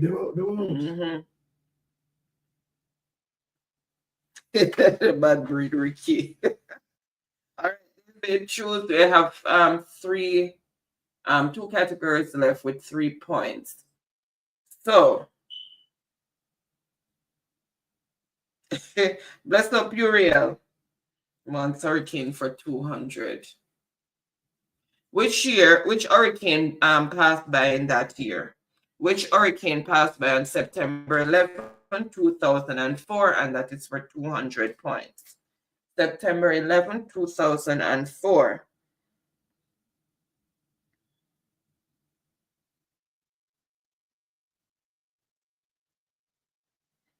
All right, I see the answer that I am looking for, and it is Ivan. So Hurricane Ivan passed over on that date, and that is for 200 points. So let's see who picked up those 200 points. Tiffany, 200 points. So Tiffany, jump up on the board. All right, Tiffany. So score is David on 100 points, Tiffany 200 points, Daniel 300 points, Truck Life 1900 points, and Ricardo 10,000 points. All right, so Tiffany say finally connect. Hurricanes for 400. Which hurricane passed through on August 28, 2008? That's for 400 points. August 28, 2008. Which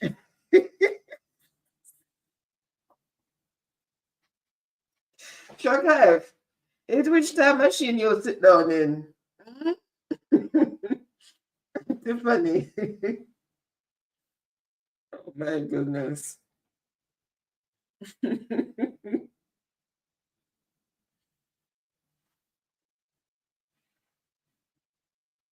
That means your internet is lagging, reggae girl. You're lagging.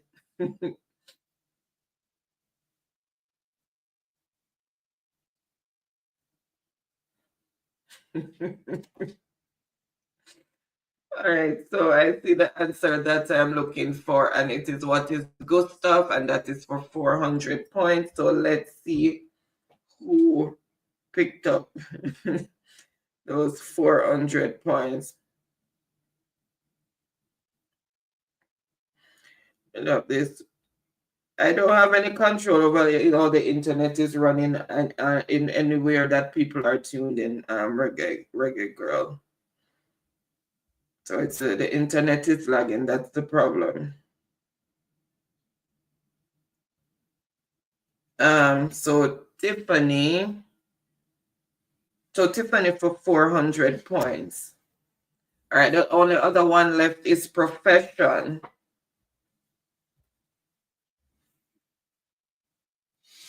Yeah, she's lagging. That's why our internet is lagging.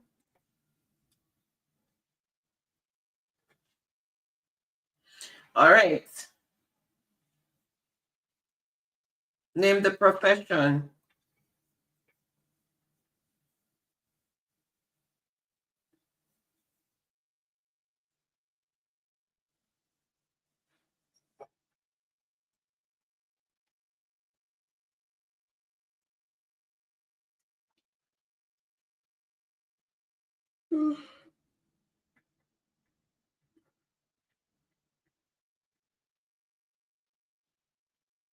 Which points have got there? This is the last one, 500. Oh.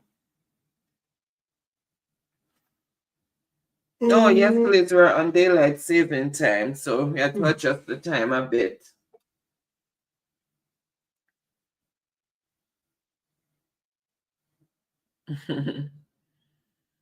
All right, so 500 points, and I see the answer that I'm looking for, and it is a ship captain. So if you have who is or what is, then it's going to be correct. All right, and we have finished the table. All right, so let's see who picked up that 500 points.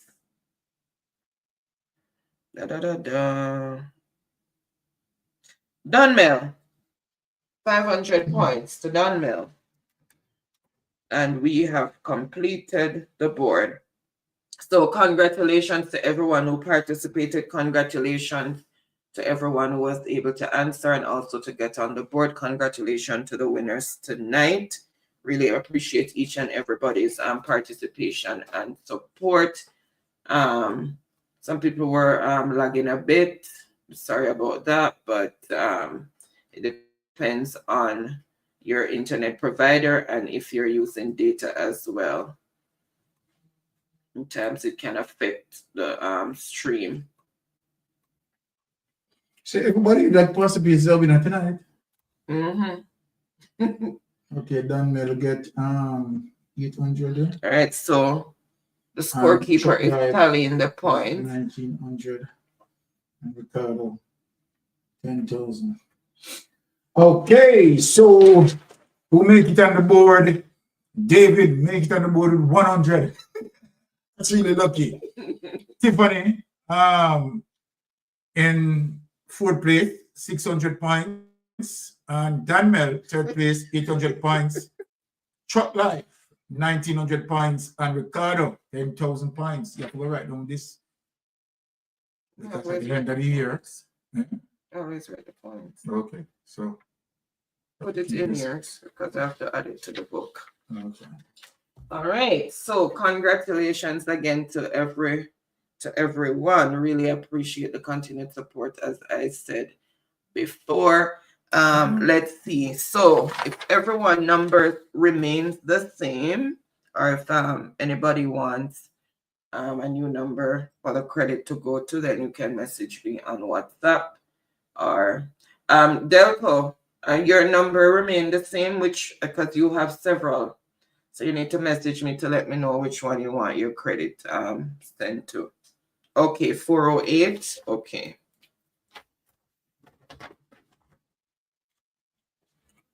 All right.